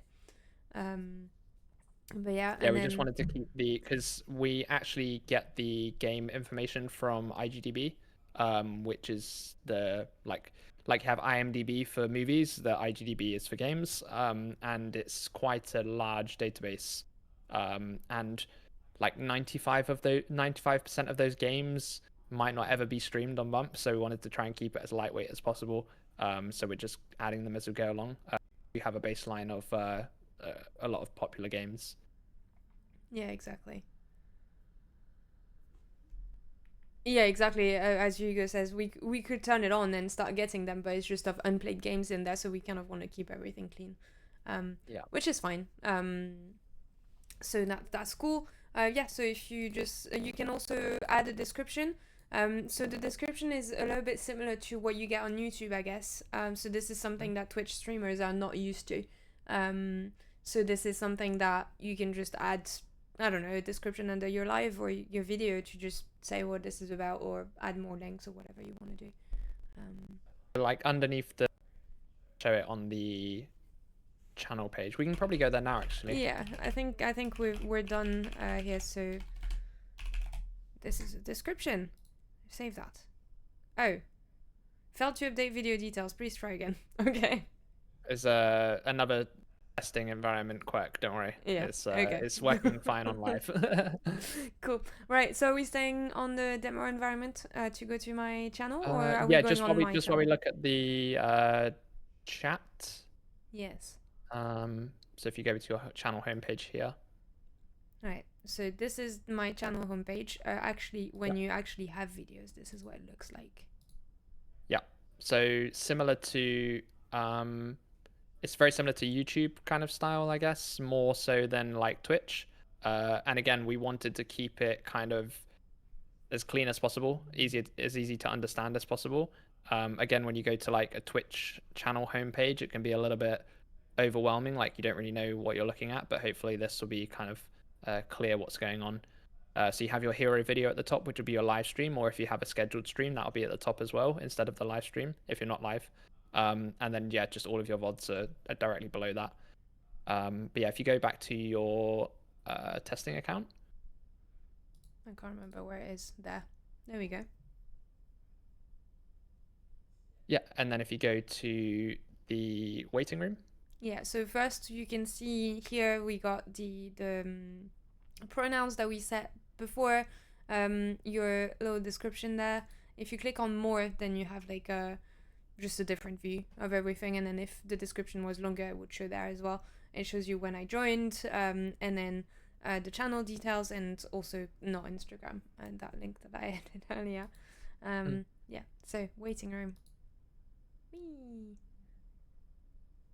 Yeah, so this is basically the offline page. If you wanted to if you're waiting for a streamer to go live and you want to chat in the offline chat, let's say, this is where you do it. So in the URL, you have kind of like the username, like bump.live/username would be the channel homepage, and then bump.live/username/watch would be this page that you see here. So that's like the live waiting room. And then if you had the watch ?V, similar to like a YouTube URL, then that would take you to like a VOD video, let's say.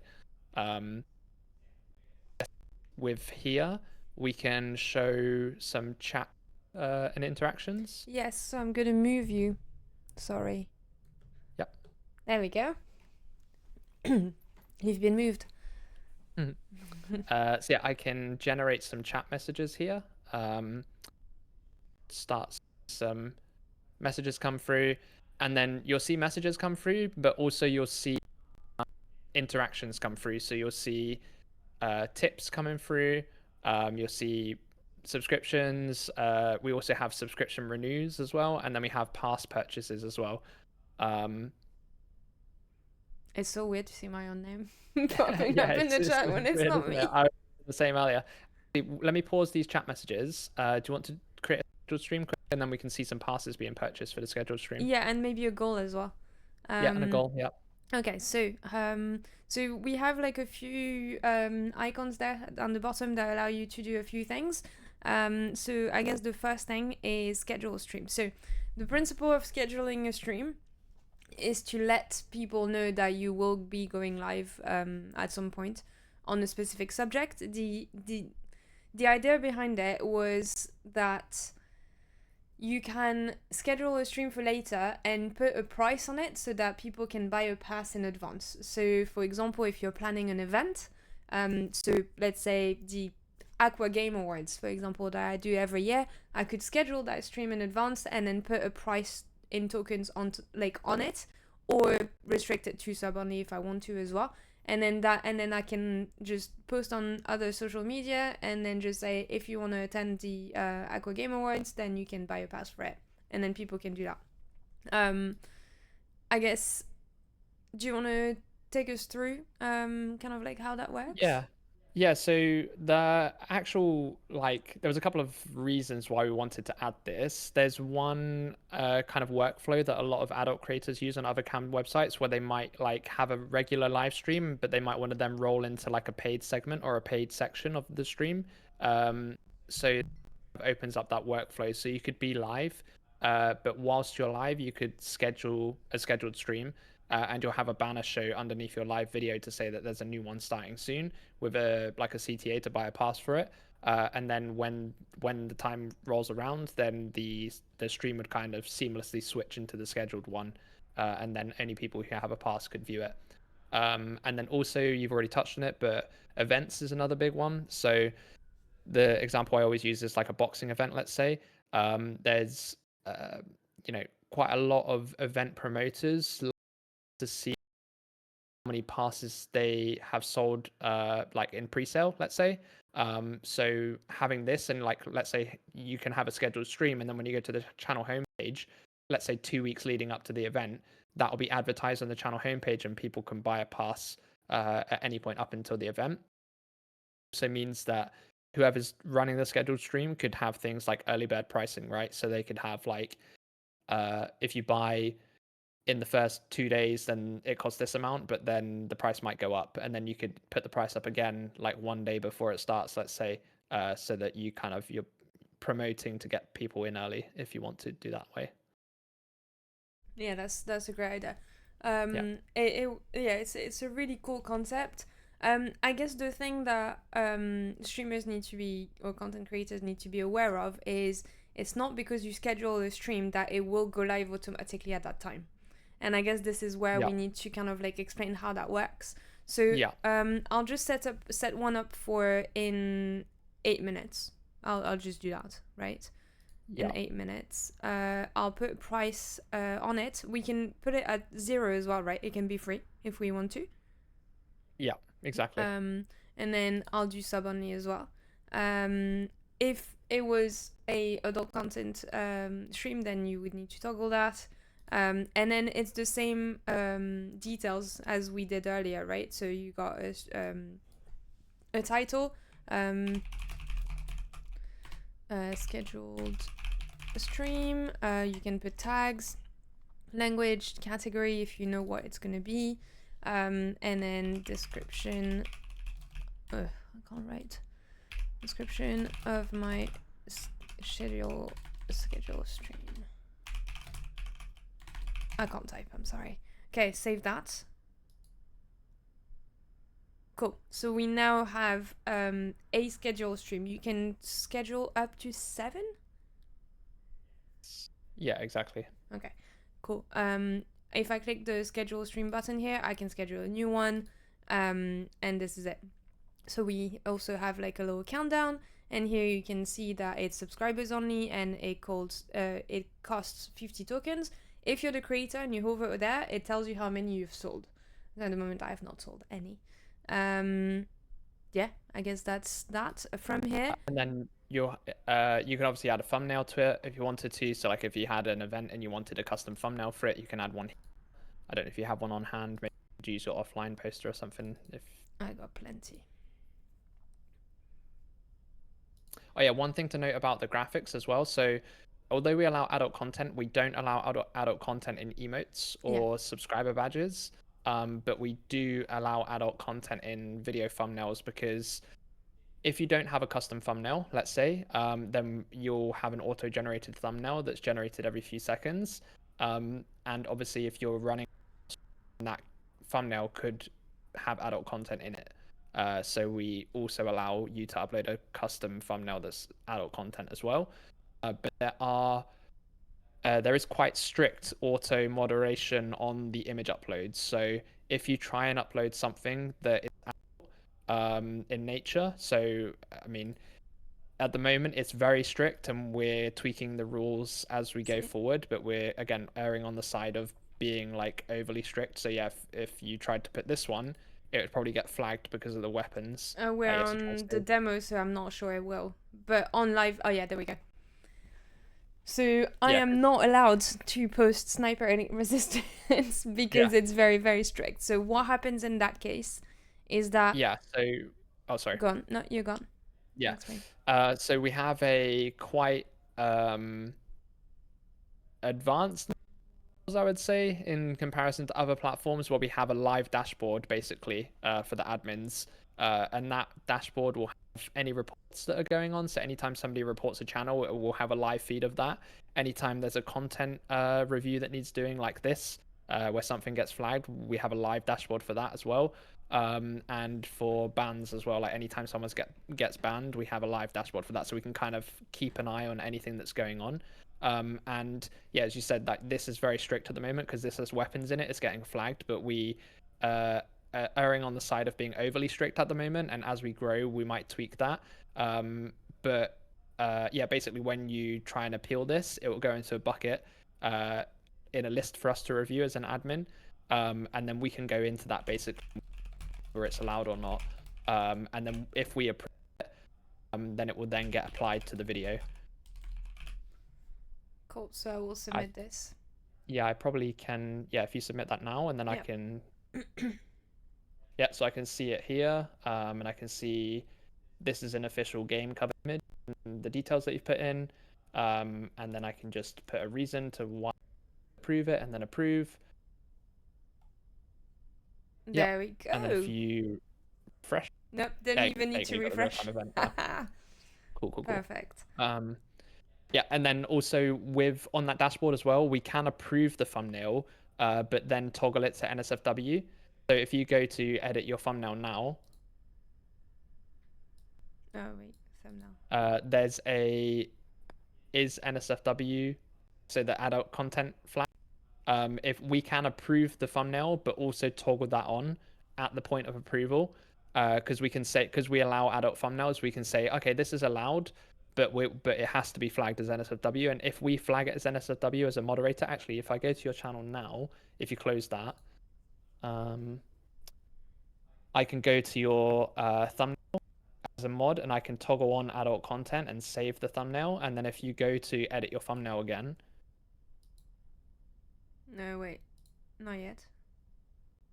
You might need to refresh. That's it. It says adult content now. Okay, there you go. Yeah, it just took a second for the real time event to come in. Yeah, but now it says adult content, and if you go to the thumbnail thing. There you go. The setting is locked as we have detected adult content, and I can appeal that if. Yeah. Oi. Yeah, you can appeal that, and then it will go into our queue for content appeals, basically, and then we can decide whether we overrule it, basically. That's it. Cool. And then because I don't have adult content turned on, it just shows adult content. It doesn't show the thumbnail. So that's good. Cool. So as any other video, you can update the schedule time. Well, not any other video, but you can change a few parameters for this video if you wanted to. So change the schedule time, change the price, edit the details, add a thumbnail, share it, report it, or cancel. And then I guess the most important thing is the check-in. So the way scheduled stream work, as I mentioned earlier, it's not because my scheduled stream is planned for in 1 minute time that it will automatically go live. The way this works is it will go live. It will start my scheduled stream the next time I go live if I have checked in. I don't know if there's an easier way to say this. Yeah. So basically, like, we flip-flopped between a few different implementations of this. Initially, when we had this, we had it so that, like, if you were live and then you had a scheduled stream coming up, as soon as that time rolled over, we would try and switch your stream to the scheduled stream seamlessly. So it kind of just like rolled into the scheduled stream. But we came across quite a few workflows that and edge cases that really wouldn't work. And we basically came to the conclusion that, like, look, we can't really guess what the doing or when they want to go live, right? Like, let's say you have a scheduled stream as a streamer and you're doing an IRL stream, right? And you're out and about and you can't really manage your streams, and you weren't ready to start your scheduled stream, but you can't edit the details because you haven't got it to hand. We don't want to then guess that you're ready to start it, and then especially if it's a paid scheduled stream, right? Like, if you've got a paid scheduled stream and you're start it, and then we automatically start it for you, it's like then there's a headache, right? People have paid for a ticket and now we have funds, and also the streamer's annoyed, and it might have been something that was planned for a while, and it's just not ideal. Basically, the way that we've done it is you can have, like, let's say 7 scheduled streams, and you might have one scheduled to start tomorrow, and one scheduled to start in 2 days' time, but you can check into any one of those that you want. So at the point that you're ready to start one of your scheduled streams, you check into it, and then the next stop and start your streaming software, it will then pick the one that you're checked into as your next live stream, basically. And if you're not checked into any scheduled stream, when you go live, it will just be a regular live an explicit scheduled stream if you want that one to be picked. Exactly. And then now you saw that the countdown went to 0. So instead of displaying a time, it just says starting soon. So it's really up to the streamer to kind of manage the schedule stream and decide when the schedule stream is going to start. And I think that's much better that way. Cool. Anything else on the schedule streams? No, just behind your camera slightly. There's a little banner underneath the yes. Wait. underneath video. I'll hide. There we go. There. Yeah, so you can see there's a banner there, stream starting soon. It's already highlighted that you've got a pass and you've got a subscription because you're the broadcaster, so that you're not kind of blocked by those things. But if you didn't have a pass, there would be a pink button there to say bypass, basically. Cool. Yeah, that makes sense. Cool. Right, so that's schedule stream. Then activity, I guess I'll go to that after. Because so you can keep that open because that's just a draggable window that we can just keep open. Oh yeah, so I can keep it open. Yeah, for example. Cool. Text to speech. I should probably open that into another window, another tab. Yeah, that opens in a new tab by default. Yeah. Cool. So by default, no, built in the platform, we have text to speech for tips and subs as well, or just tips? That is for tips and subscription renews. Cool. So I got my system sound on, so if people tip, then it will work. I don't have it on my live channel though, but if you want to try that, you can. Let me just turn that on this channel as well. Cool. Yeah, that's the queue, the old queue, so that's cool. Yeah, so text to speech, as long as you have this window open, then it will automatically read out as text to speech when you have tips and subs. So that's cool. Yeah, we wanted to build in, and that's a very popular feature with a lot of other streaming platforms, but quite often it's dealt with external to the platform itself. So you need like a little bit of additional setup to get text to speech working. So we wanted to offer that out of the box to streamers on Bump, and it's as simple as just opening the text to speech page in a new tab and just leave that in the background, and it will just play it out for you. Yeah, trying to remove the OBS pane away. Yeah, or anything, or stream elements, or because on my stream on Twitch I have stream elements, and so cool. So that's text to speech. So we'll try that. And then we have the ability to set channel goals. So this came from, I think, a few discussions when we were talking about trying to have clean, like, streams where, because you've always said if I ever stream, I'm not going to put anything but my camera on my stream. No overlays, no nothing. And we talked about kind of like, how does that work if you want to put like a followers goal or a subscribers goal? Like, how do you interact with your community in that way? So this is why because I didn't do anything, built in channel goals into the platform. So I'll just click on it, and then maybe you can tell us a little bit more about it. Yeah, so it's another kind of similar thing to text to speech, really, where traditionally this isn't something that was often out of the box on platforms, and you'd have to have like an external plugin or something to manage your goals. So like if you wanted a tip goal, let's say, you would probably need an external plugin, put that in OBS, and then it would read from your tips that were also made outside of the platform. So you'd go through like a Stream Elements tipping system, and that would be hooked up to your OBS, say. But here we wanted to have something so goals were built in, so that then any tips you receive through the platform in tokens would contribute to these goals. And then again, you didn't need like any additional setup as a streamer. If you wanted to do like a lot of, like Silence doing the speed running at the moment, quite a lot of those streams have a charity goal of donations. And so the stream could have that without to set up any additional plugins or anything.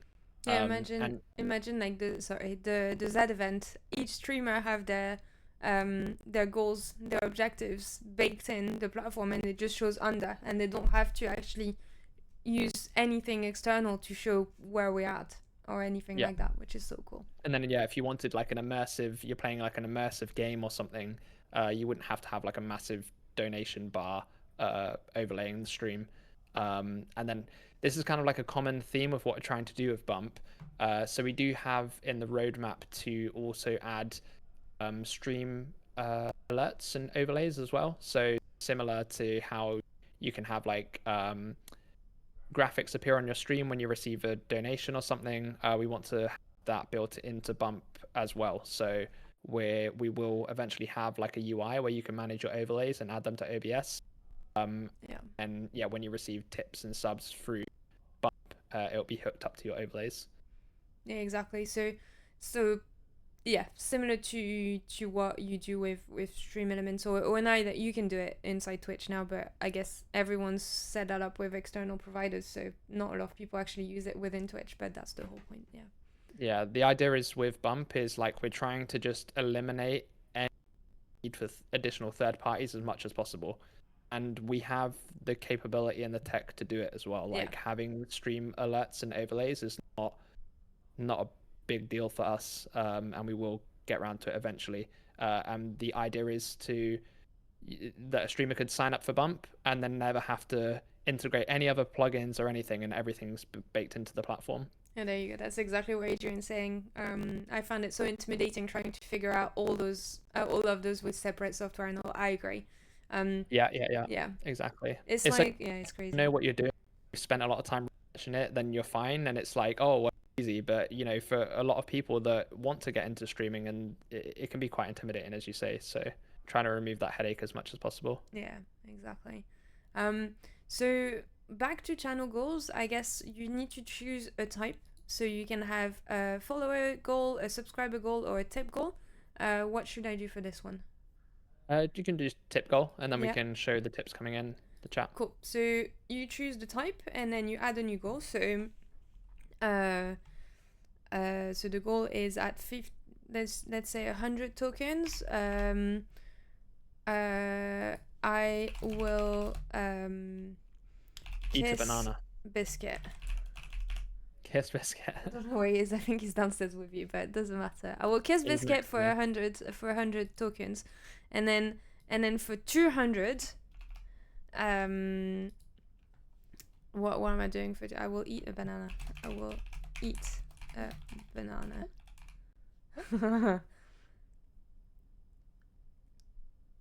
He's right next to me. Yeah. Trying to get attention. Yeah, he's cute. A streaming service that takes all the streaming pain away and has great user experience. Indeed. Oh, petit biscuit. To steal the show now. Well, he heard you talking about him. Yeah, no. So I'm gonna change the goal. Is Alex will kiss Biscuit for 100 tokens. Yes. Cool. So I'm gonna save those two goals. So we have one 100 and the other 200. So I'm gonna hide us for a few seconds so that we can see. So you can see we now have a banner under the stream which shows the actual goal. And then at the moment we got 0 tokens, and then you can edit or remove it if you want, and then what's gonna happen is once we reach 100, then we'll see the next one coming. If you don't have a goal after that set, then it will stay on that one and then display, like pretty much like my follow banner on Twitch, where I've stuck at 500 followers even if I'm way over. It still show the same thing. Sounds like adult features again. Yeah. Should I start some chat messages again? Yes. Yeah, do that. Should I? I'll just show. Yeah.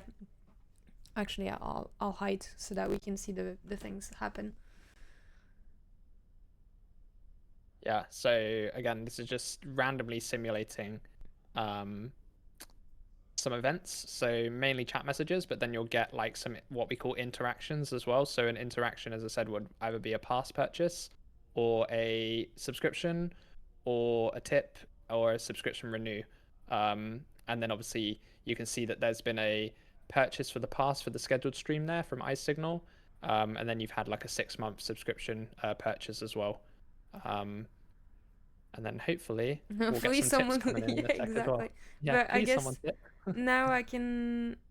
Oh, actually, I can tip.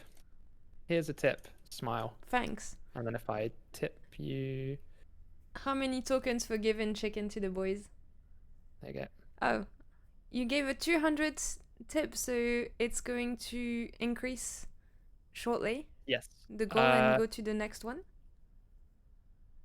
It might not, because the again, testing environment, the real-time service might not be enabled. So I will enable that quick. Okay. Your authenticity is refreshing. You're very. Thank you, cracked soldier.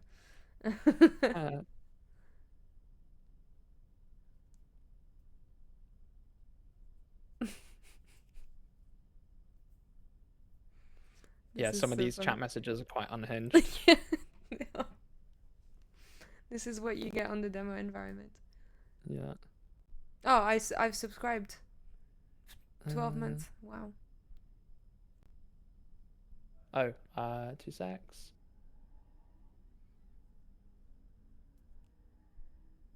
I think this is fake me posting in the chat, because apparently I just said watch in at 3 a.m. because who needs sleep? That's not me.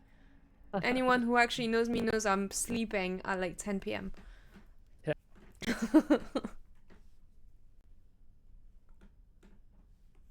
Hey.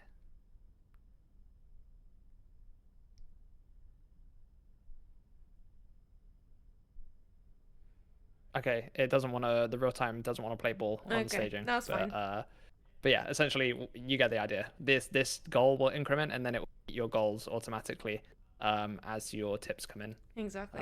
But yeah, obviously the interactions get pinned to the top of the chat as well. So if you see just underneath the chat header there,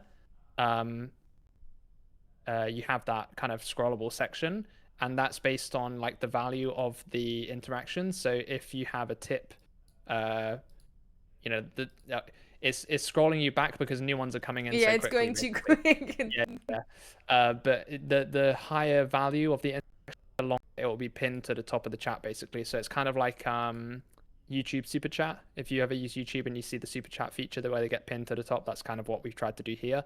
And we also do that for subscription renews and stuff as well. So Yeah, exactly. And then I guess I could potentially. I just paused the messages, by the way. Okay, cool. So I could pin a message to the top of the chat, and then this is what that looks like as well. So you can see we now have a pin message tab at the top. I can dismiss this message not to see it anymore, but if I want to see it again, I can just click on the pin message there. So that's fine. And then because I'm the broadcaster, I can unpin it or delete it if I want to. And then I guess something that we didn't talk about is the community tab here. So there's not going to be a lot of people. Actually, I can go here instead because we do actually have people. Oh, we're Inception there. But so this is kind of like where you see the list of people in your chat. Yeah, a couple of things to note about this. So again, like some other platforms don't have this built in as standard, but I thought it was quite important to have so that you can kind of see who's in the chat, and you can like at somebody if you wanted to speak to them, and or like if you wanted to see if there was a staff member in the chat, then you can do that. And also when it comes to the viewers, so like your view account, let's say, if you go back to the live site, even though there is a bit of inception. Yeah, that's fine. So you can see like the actual viewer list is quite responsive, I would say. So quite often the community tab, there are a couple of edge cases because we try and like filter out people who shouldn't be there. There are some cases where like some people might drop out, but then they'll come back in within a minute, let's say. But it is usually quite accurate, let's say. The view account will accurately reflect who's in the community there. And with the view account as well, that's like a big issue on some other streaming platforms where they have problems with bots. And that's because basically what they do. Wait, we can't hear you anymore. Oh, sorry. So what did you say? That basically what they do, the problem with bots? So with the video streaming service that Amazon provides, they also provide you a view account out of the box. But that usually can be inflated quite easily. So with our view account on Bump, we have a custom implementation to increment the real-time view account. So it should be a lot more robust and accurate, and accurately reflect kind of who's in the channel, in comparison to some other platforms. Yeah, it's pretty good actually. Yeah. Cool. Very Yeah, nice. so I don't know if it's worth now just kind of moving on to the video player a little bit. We can show like DVR a little bit maybe. Yes. Should I go on a VOD more than my life so that we don't have so much Inception? Because it's the same Well, if thing, you right? go on the DVR, if you click back on the DVR, there won't be Inception. All right. Yeah. Yeah.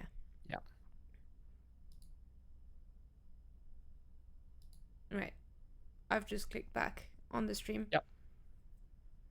Yeah, so this is another feature that Twitch doesn't have, but again, we thought was quite important was to have this DVR feature. So one nice thing about watching a live stream on YouTube, let's say, is if something happens and you miss it, you can just skip backwards. With Twitch, the kind of workflow, I guess, would be, let's say you've just missed a moment that's happened, you have to click the clip button. Everyone's done it. You click the clip button and then you just have this floating clip window just to catch the moment that you missed, and then you close it again. But with Bump, you can just press the back arrow on your keyboard, let's say, and easily skip back, so that you can catch up whenever you want. And also, if you joined a stream like an hour late, let's say, and you just wanted to watch it from an hour ago, you can do that, and then we'll also update the length of the VOD in real time. So ideally, let's say if there was a stream that started an hour ago, but then that stream continues on for 12 hours, you could skip back an hour and then you could watch it for the entire 12 hours and without any interruptions, basically, and just kind of trail the stream 1 hour behind. Yeah, it's cool. It's really cool. Yeah, there is another streaming platform that has recently, one of the big ones that has recently introduced this DVR feature, and I can tell you it's quite scuffed in comparison to the implementation we have. So, Yeah, that's cool. I'll say no more. Cool. So that's the DVR. Other than this, I mean, the video player is all custom, but it works really well.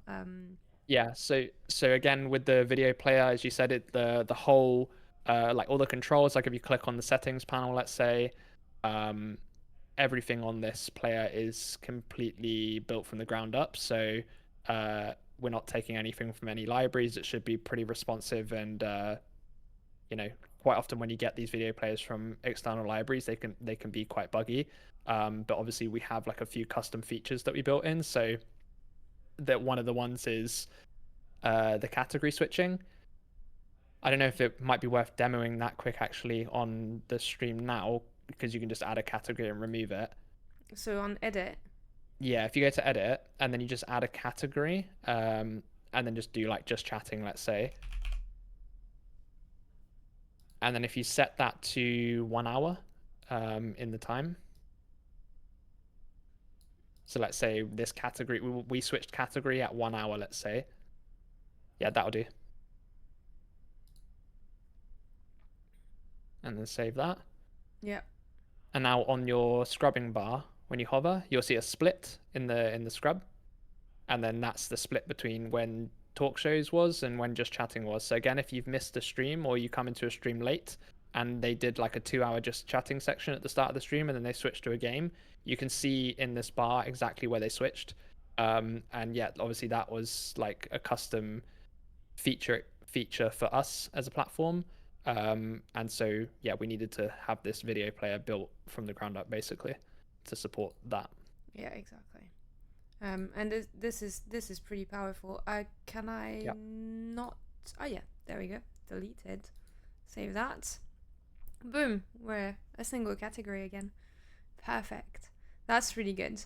The other things, I mean, on the settings, you can. Oh yeah, so there's an ambient mode. Yes.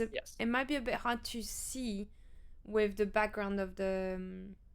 I think the video, but Yeah, one place if you look at the search bar at the top of the page, it's quite Yeah. clear, like when you toggle it on and off Yeah, so behind if the I search bar. turn it off, then it's like, yeah, pretty dark. And then if I turn it back on, then you can see it kind of follows what the video in the background looks like. So that's pretty cool. At the moment, so it's quite hard to see it. But Yeah. if you had like a bright screen on the dark background, I guess if you switch to light mode now, it would Oh be yeah. maybe a little bit more obvious. Sorry. Flashbang incoming. Yeah, so Yeah. you can see now yeah, there we go. We can see the difference pretty well. Yeah. Yeah, it's quite subtle, but we didn't want it to be kind of too overwhelming, and we do have plans to add a little bit more customizability to that. If you want to have like we want to have like two sliders, let's say, one for like intensity and one for um, like the range and the opacity, let's say, to allow people to customize the ambient mode. Yeah, But for so now, it's just a toggle. so that's that. You can change the play by speed if you want, or even Yeah. customize it. And then the quality options, I have them because I'm on a premium thingy, but Yeah, you're on the next tier up. Yeah. as a basic tier, you don't have that basically. Yeah. But again, we are working on that custom backend for video input, and then hopefully at some point in time in the future we'll be able to offer that to a lot more people. Yeah. Yeah. Cool. And then we can clip. So we got clipping integrated. So if I create a clip, so it's pretty quick, to be fair. And then I can just do that. So this is a clip. But okay. And then I can. So do you want to tell us like how does it kind of chooses? Does it take like the past minute? I can't remember. Yeah, so on the time range there, you can see that the actual timestamp you are in the video is 48 minutes out of 1 hour 56, but the range that you can select here is a minute and a half kind of range from when you press clip, and the maximum clip length is 60 seconds. But yeah, for sake of demo, probably just do like a small clip, like 10 seconds or something, 20 seconds. Cool. And then I'll just save that. Yeah. And then, yeah, we had to give the ability for people to be able to toggle adult content on here as well. So if you were clipping something, you can toggle on adult content for that clip, even if you're not overage. And that's because obviously, like if you're watching a stream that isn't supposed to be NSFW and something in that stream happened that was NSFW and somebody wants to clip it for the purpose of highlighting it to an admin, they can then toggle that on as NSFW to say like, look, I'm creating this clip just because I want to report it, but it's like, they should have the ability to do that basically. Exactly. And then once you've clipped, you can preview your clip, you can open it in a new tab, you can copy the link to it, you can do pretty much whatever you want. And then if I go on my profile, I can go to my clip tab and then it will be there. Yeah. That's it. That was a nice little demonstration of the mini player as well. I moved away from the video, but the video kept. Oh, the clip kept playing. The clip, yeah. So go back to live. Yeah, and then so by default the clip is, so you'll get like an MP4 clip, but Hugo built in something quite nice, which was transcoding of clips as well. So it will then the clip will get created as an MP4, but then it will get moved to like a processing queue, where it will get processed into the quality options so that you get like your 1080p and stuff. It's not as important for like a short clip, but eventually we want to open up highlights as well. So if you had a 10-hour stream, you could highlight like a 1-hour section, let's say, and then this transcoding section will also apply to longer highlights as well. So you'd get like the quality options on your highlights. So even if your stream didn't have quality options, if you then highlighted it, your highlight would have quality options. Exactly. So that's really good. What else do we have? So that's clipping. We got a theater mode, so where you kind of like get rid of everything. This is part of the video, by the way. This is not your sidebar. This is part of the video. Yeah, it's getting confusing now. Yeah. And then yeah, you can full screen as well. Yep. And then yeah, I guess if you're watching a video and you're navigating away, then you now have a mini player that gets generated there, and then I need to be able to click on it and not next to it. And then you can move it around. You can kind of change the size if you want to. Yeah, and then you can double click or click on this to get back to your video, basically. Yeah. So one thing about the mini player. So with the sidebar, let's say something that's nice about the sidebar. It sounds like I'm doing a big tangent now, but I'm not. The sidebar is very important as a streaming platform, because when you're watching a stream, let's say on YouTube, it can feel a bit like you're watching a stream in a silo. Like you feel almost like a bit disconnected from the rest of the live activity that's going on the platform. And having the sidebar there, it brings you kind of closer to the platform. And when you're watching a stream, you can kind of just quickly open the sidebar, see who else is live. You can see the recommended channels, and it gives you like the sense of other things are happening on the platform while I'm here. And that was kind of a similar thing that we wanted to solve with the mini player. So we didn't have the mini player at first, and then we implemented it a couple of months ago, and it changed everything basically. Just being able to kind of navigate away from the stream at will, to see what else is going on, but not losing that kind of background noise, or being able to like lose track of what's going on the stream, was a big thing basically. So again, with the mini player, we've tried to look at what other platforms do and then kind of do it better. So if you navigate it away from the stream now, it should be like pretty damn smooth. And as you've already shown, you can kind of like expand the size of it, drag it around wherever you want to.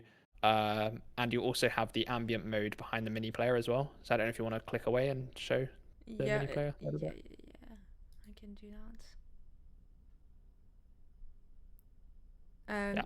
Do I want to go on to light mode again? Is that No, no, you can leave no, it. no. And then yeah, if you just drag it like to the other corner and like make it as big as you want. Yeah, I could do that. Yeah, and then whilst you're in mini player and you're navigated away from the channel, you'll still be receiving real-time events for that channel. So when you click to expand back out from the mini player, it should snap back into the channel like instantly.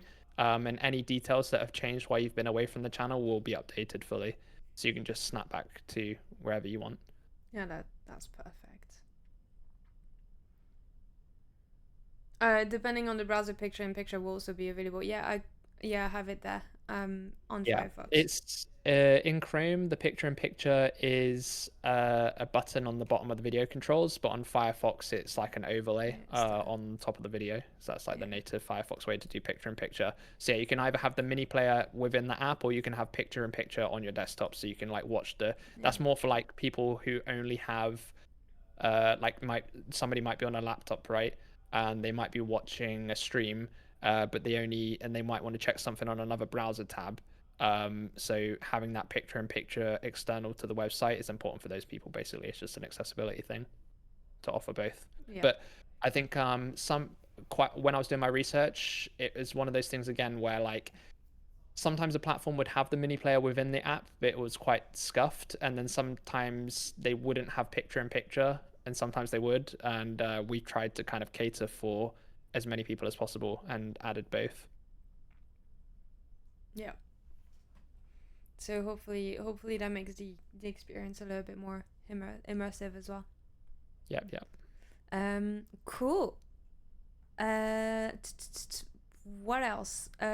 We didn't. Can someone tip on my live channel so that we can hear text to speech? As in someone, as in you, please. You're saying you want me to give you money? Yes, please. Okay.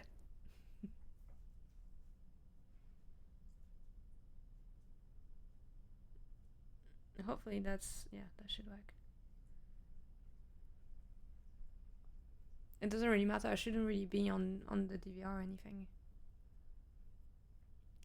Well, go for it, Hugo.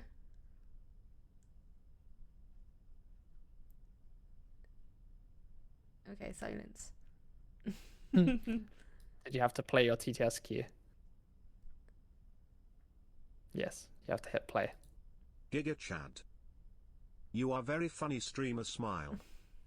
Do I actually need to hit play at the beginning of the stream? So I open this and then hit play? Yes. Okay, cool, Yeah. cool. You have to All right. initialize it.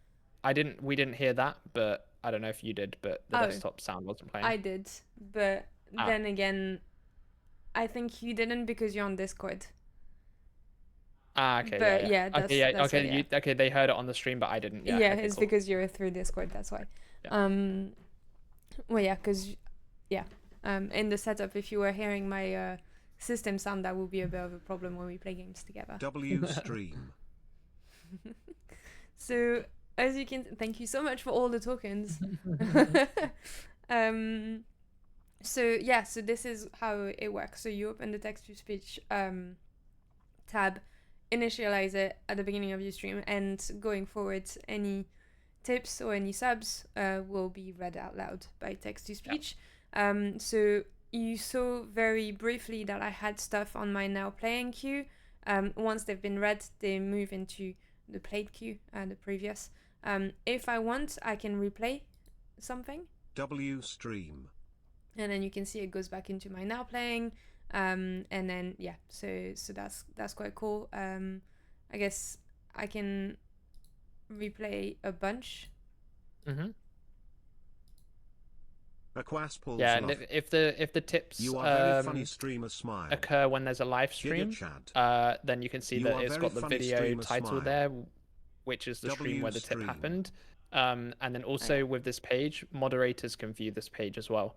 So if you wanted to have moderators checking, like keeping an eye on the text-to-speech queue while you're playing a game, let's say, they can have access and skip things for you. Yeah. I guess, yeah, so this is text-to-speech, so it's pretty straightforward, really. I think I need to write the help page on this because I don't think we have it. So I will do that at some point. I guess the last thing that we can quickly show is as a moderator, what do you see in chat? So you can see I'm the broadcaster, so I have rights of moderation on my own channel. But I think Verox, are you a mod on this? No. So if I mod Verox, wait, do I need to say at? Yes. No, you just have to type his handle in. Okay. You could do that, but it's not. You have to remove the app. Okay. Okay. Okay. Fine. So handle. I need to actually do that. Cool. So if I post this, then Verox is now a moderator, and I guess there'll be a little icon next time Verox speaks in the chat. I don't know if he's still here. So I don't know if it's gonna work out, but basically clicking on his name, then I can unmod him if I want. So that means he is a moderator. And then we have like a list of the chat messages, like pretty standard new subscriber following since blah blah blah. I can ban for a amount of time or restrict. Do you want to explain the difference between banning and restricting? Yeah. So yeah, that's a little bit different to some other platforms. So let's say, again, like Twitch is probably just a good example to use. They have banning, and when you ban from a channel, you can still see the live stream, let's say, and you can still see the channel, but you just can't chat. I believe actually now you can't see the chat at all. But once upon a time you could see the chat, you just couldn't type in it. And then you obviously have timeouts as well on Twitch, which is like you can't then type for a certain amount of time. So really, there's not much difference on Twitch between a ban and a timeout permissions wise, except one is kind of like permanent and one's for just a short period of time. With Bump, it's slightly different. So the ban and the restrict work differently. So it's like a different level of permissions. If you ban somebody, that person is completely blocked out from your page. So if they tried to visit your channel, it would just have a full screen block, and it would just say, look, you're banned from this channel until this time. It can either have a time or you can set indefinite, and then they'll be able to appeal that ban on that page block basically. And then a restrict is they can see the channel still, but they just can't participate in interactions. So they can't type in the chat, they can't send you messages through tips, but they can still see the channel and view the video, or videos on your channel. Yeah. Perfect. And then each of those as well, you can do it indefinitely, or you can set a time frame on it if you want to. Yeah, exactly. You have that in the drop down. And then I guess you can also do that within the chat if you're a moderator, like next to the name on the left. You can ban or restrict, or you can use the 3 dots to delete a message. Yeah, and chat commands as well. You can do it on chat commands. Oh yeah, so what do I do? Ban. Oh yeah, handle and duration, basically. Cool. Yeah, and it will give you feedback into what the duration format should be. If you tried it and you got that wrong, it would tell you what the duration should be. Cool. But you can the reason why the duration is in circle brackets is because it's optional. So if you just leave the duration out, it would just be indefinite, basically. Cool. Sounds good. I felt the ban cursor hover over me, says Adrian. Sorry, you were just there. I can't ban Hugo because he's staff, so I don't have the things. Cool. So that's kind of like your moderation options. I guess the one thing that we haven't talked about is reporting. Yes. Oh, and also the briefly touch on the moderation tools in the chat there. Yeah. So the ban and the restrict. Oh no, the settings at the bottom. Oh yeah, sorry. Yes, I completely forgot that. So let's stay in the chat and go through what you can do actually in this area of the chat. So you can change your chat identity from here, and it's the same as your branding color basically. It's linked. So here you have a set color picker, but if you want more colors, you can click on this and that will take you to your profile where you can change your color. So you can quickly change your color from here or not. Oh, sorry, I was already in identity. That's why it actually showed me this right away. Oh, no, this is chat identity, but it's part of the chat settings. Yeah, exactly. Yeah, sorry. So chat settings here, you can hide deleted messages. So basically it would just remove anything that was deleted. If you don't have that, then you see the deleted messages but crossed out. Yes, exactly. Is that available to any chatter, or just the podcaster or moderators? No. So if you're a regular viewer and a message gets deleted, it just it gets replaced with something that says message deleted. If you're a moderator or broadcaster, we can't hear you anymore. Either it will say message deleted and replace the whole message, or it'll just cross it out, but you can still kind of read what it says. That's what that does. But yeah, it's like a moderation chat setting basically. Okay, cool, sounds good. Yeah, no, we there was a couple of words that we didn't hear, but it's fine, it's clear. Cool. You can turn on and off timestamps in the chat as well. This is something that I need to have. Like, for me, it's like a non-negotiable to have the timestamps next to it, because most of the time I don't have a lot of messages in the chat, so I want to know when the last one was or something like that. So if I haven't seen something, I need to know if the viewers actually waited like 10 minutes before I reply or something like that. So it's really useful. So you can turn that on or off, whatever you want. Identity takes you to the colors. And then you can also pop out the chat. So that means that you have the chat as a standalone window that you can... you can't see it on the stream because it's now outside of that Firefox window that I'm showing. But basically it just pops out the chat. And if you want to display... if you want to dock your bump chat in OBS, this is what you do. You pop out the chat, you get the URL from it, and then you can use that as a custom dock on OBS, and it's really good.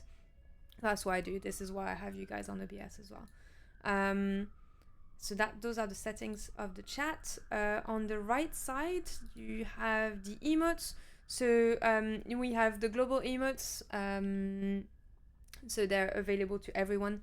And then you then have emotes per channels you're subscribed to. So I think by default you have your own first. And then the channel that you're viewing, basically. yeah, the channel that you're viewing, is first. And then I follow Hugo, so I have access to his emotes, but only on his own channel, so I can't use them. If I wanted to use Hugo's emotes, I would need to subscribe to his channel, basically, and that's that. And then full emoji support. Don't forget the emoji support that took me a ridiculous amount of time. I know. That's what I was gonna go onto next. So yeah, and then at the bottom you have the full emoji support. So they work super well. That was a complicated thing to do, but it worked out pretty well. You can also change the color of them, and that was also something that was a bit complex to do. Way more complex than it should have been. Because obviously, as well, with the actual emojis here, it's not just showing like the native like characters. It's replacing the characters with pretty SVGs, basically, so that we have like emojis that look similar to channel emotes in terms of size. Because otherwise it would look a bit kind of scuffed in comparison to other emotes that will be in the chat. Yeah, exactly. So that's what you can do. And then under this you have tokens. So you can buy tokens from here as well. Yeah. And then the moderation settings as well, I guess. Yeah, moderation settings. So moderators can decide if the chat should be verified only. So verified only is age verified.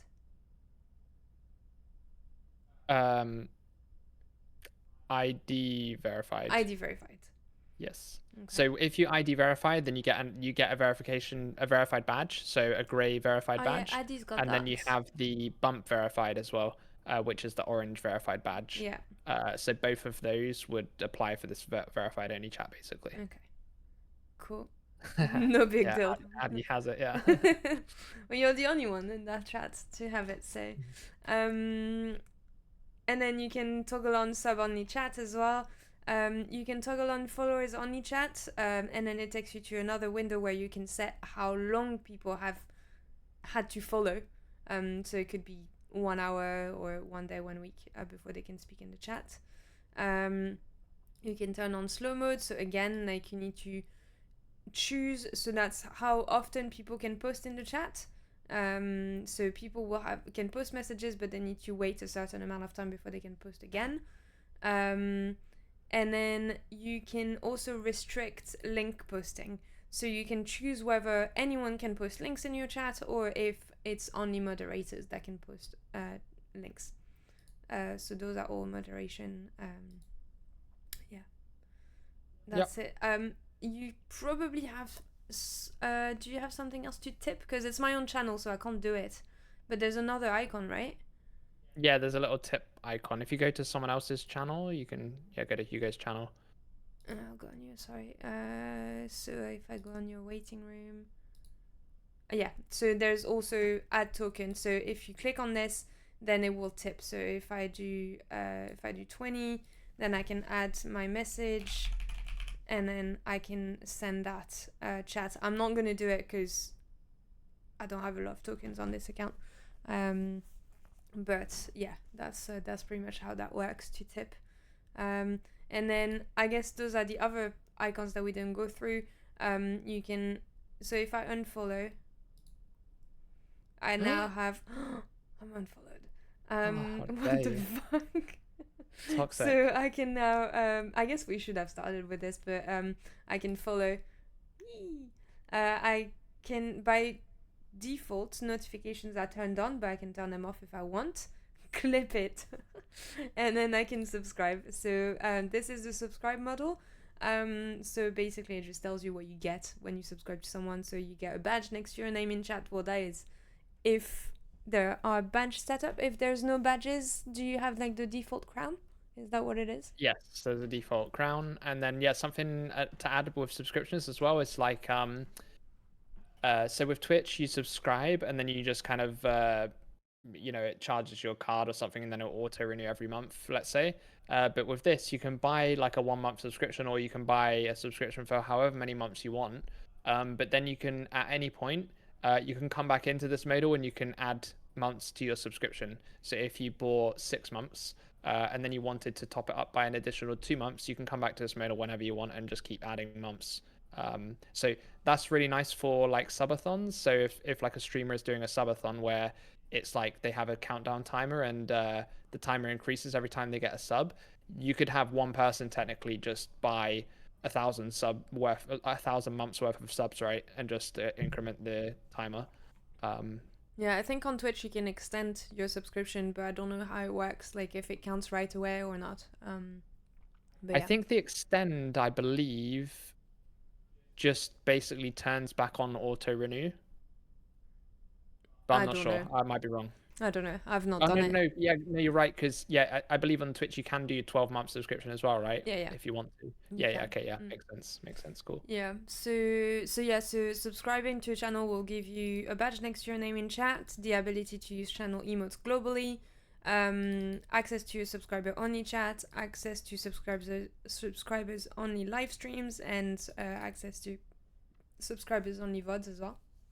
And then you can choose how many months you want. If you don't have enough tokens, it will tell you, and then you can then buy tokens from here.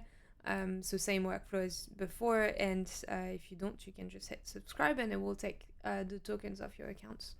And yeah, that's that. I guess maybe we just look at the revenue type that we ignored before, and then Yeah, you can have a look at that quick. Just quick I overview. think that's Been going on for quite a while, so yeah, maybe just there's a lot give like a going quick on. overview of that. Just Yeah. speed run it. Cool. So create a dashboard. Did you want to generate stuff? I can talk about this quick. So obviously you've got a massive peak there because when we were simulating the real-time events, actually it might be able to simulate some more. So on my control panel here, I can also generate some interactions basically. So if I simulate some now, you should start getting some notifications through. Yeah. And then if you were to toggle that last 30 days to last 90 days, let's say, now you should have like a few more interactions distributed across. Yeah, so you got a few more now. So yeah, the reason why there's a big spike is because we sent all of the other ones in real time as we were watching the chat messages come through. But yeah, so basically this is your creator dashboard to see where your revenue streams are coming from. So yeah, breakdown of subscriptions, passes, and tips. And then you've got a line version or you've got a bar chart version there. And then underneath that, you can see a breakdown of each of the messages basically, and you can see like if somebody sent you a tip and they put a message in the tip, you can see that there as well. It's just kind of like it's the same kind of thing as your activity feed, like the same format. And yeah, your balance is at the top there, and you can convert that back to tokens if you want to, or you can request a payout. And payouts are all done through Stripe. So again, it's like third party. We don't hold payment details or anything. But again, it's like very easy to onboard through that. Yeah, you're gonna go to Stripe now. Yeah. So okay, yeah. sorry. Yeah, so That's you right. can do that. I was just impressed by the number of tokens this gives me. I made a lot of money tonight. Yeah. I wish it was real money. Rich, yeah. But yeah, that's pretty much. It's pretty self-explanatory and quite easy to understand on this page, really. Yeah, But yeah, if you wanted to just convert back to tokens and then tip to other people, then you can. And then same like with the request, you have the similar thing as the convert modal where you have like a slide, and then you can just basically choose how much you want to be paid out. Yeah. Cool. Right. I think we might have gone through everything. Yeah, pretty much. Like on my channel, yeah, we've seen the VODs, we've seen everything, I think. No doubt a few things that we probably missed, but yeah. But I think yeah, I mean a 2.5 hour stream to present the platform is not too bad. I think we kind of touched upon kind of like what's next for the platform, but I don't know if you want to quickly just mention a Yeah. couple of things that you guys are working on right now, and then Yeah, I think so we'll call it that after sorry. that. Yeah. So I mean, in terms of like features, we've probably got enough work for like the next 3 years. We've got a massive board full of tickets, stuff we want to get to, and like nice to haves, but also things that other platforms don't have, and like quite a lot of cool, exciting features in there. Obviously, there's a few things that we still need to implement to match um, other platforms. So, for example, polls and chat we don't have currently, which we will be adding, and then gifted subscriptions as well. We'll be adding very soon. With gifted subscriptions, it's a little bit complicated because when you don't have very many users, it's hard to like. It's like if you gift it, somebody got gifted 100 subs and there's not 100 people in the database. It's like, what do you do? So once we have more users, that'll be a lot easier to kind of flesh out. So yeah, a few things that those features are relatively simple though, like things like polls it's probably like a day turnaround. So these things will roll out quite quickly in the coming weeks. We have another thing similar to polls that we're doing as well called challenges. So the idea is that you could set a challenge on your channel, which would be like a question, like a riddle or something, and then people can type in that to guess what the answer is basically. So it's like another interactable element at the top of the chat, like a poll would be, which kind of adds like another dimension to the stream.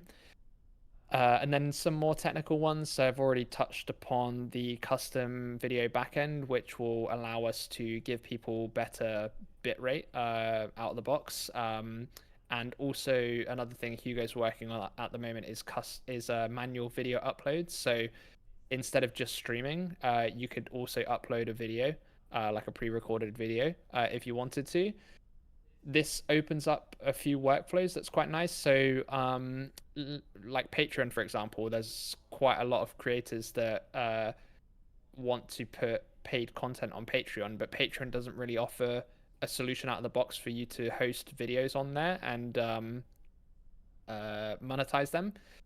So we want to have a space for people who want to offer premium content to upload and then set a price of tokens on that content.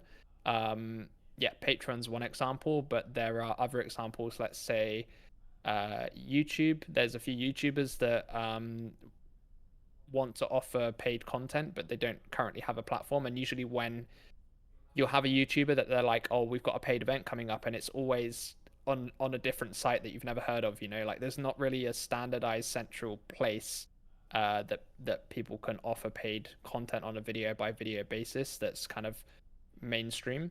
So having a platform that offers that, but also offers the live stream service and the monetization on scheduled streams and everything else, I think will be quite powerful. So that's something that's coming relatively soon as well. And yeah, just we churn out features at a ridiculous rate. Obviously, we built this platform in a year, so it's been almost exactly a year now. With two of us, we've built this platform. So in a year's time, who knows where we'll be? On the moon, maybe. Maybe. We'll see. Yeah. Cool. That was great. That was amazing. Oh, thank you so much, Adrian. You're the best. Thank you. You guys are so cool. Thank you. ID verified as well. Look at that. Yeah, cool. Very, very cool. So cool. Amazing. Well, that was really cool. That was a lot of talking, but I think we covered pretty much everything. Again, apologies for the. Oh yeah, no, go on. Sorry, just one other thing as well. Because we're such a small team and quite responsive. If anybody does use the platform and wants any new features or is curious how a certain feature works, it's quite easy to reach out to us, and we're very responsive as well. Yeah. If there's a bug that's found, it'll be fixed within the day. We're quite on top of things. So yeah, anytime anybody has any problems or any questions, just reach out and we'll get back to you as soon as possible. Yeah, exactly. I just realized we forgot to show the reporting, but basically you can report anything, anywhere. Just report filling the details, and then Yeah, It's- seems like quite a trivial thing, but again, without naming any names, a certain platform, they don't have the ability. The only place that you have the report button on said platform is on the channel homepage, right? But only when the channel's live. So there's no way to report chat messages, there's no way to report videos, there's no way to report anything on the platform apart from the channel itself, but only when it's live. So yeah, we wanted to have basically a report button on everything. And this allows us basically to be as responsive as possible. And that obviously feeds into that live reporting dashboard. So anytime any piece of content is reported, then it will get picked up almost immediately. Yeah. Cool. All right, I think we'll just call it there. Yeah, honestly, it looks insane. And rapid banana. Rapid banana. It's actually it's rapid banana 1 2 3 now. Yeah, So. exactly. Please. But yeah, no, that was really good. Yeah, as Alex says, if you have any questions or anything, just reach out. There's extensive help articles in the help and support. We have, like, you can see the email address if you need to email us as well. So yeah, feel free to have a look and then let us know if you have any feedback or anything. Yeah, other than this, I think that's it. We'll call it that for today. Thank you so much for answering all the questions, and yeah, I'll see the rest of you on stream on a Tuesday for a dev stream on Unreal Engine, and yeah. Thank you, Addy, as well, and thank you, Adrian, Addy, Hugo, anyone else that's been in the chat tonight. Yeah, thank you very much. Thank you so for much, questions and participating, and yeah. And also thank you to all the French people that made the effort to speak English. I really, really appreciate you. Thank you so much, because you've been carrying, like, this community has been absolutely amazing. So thank you so much. Cool.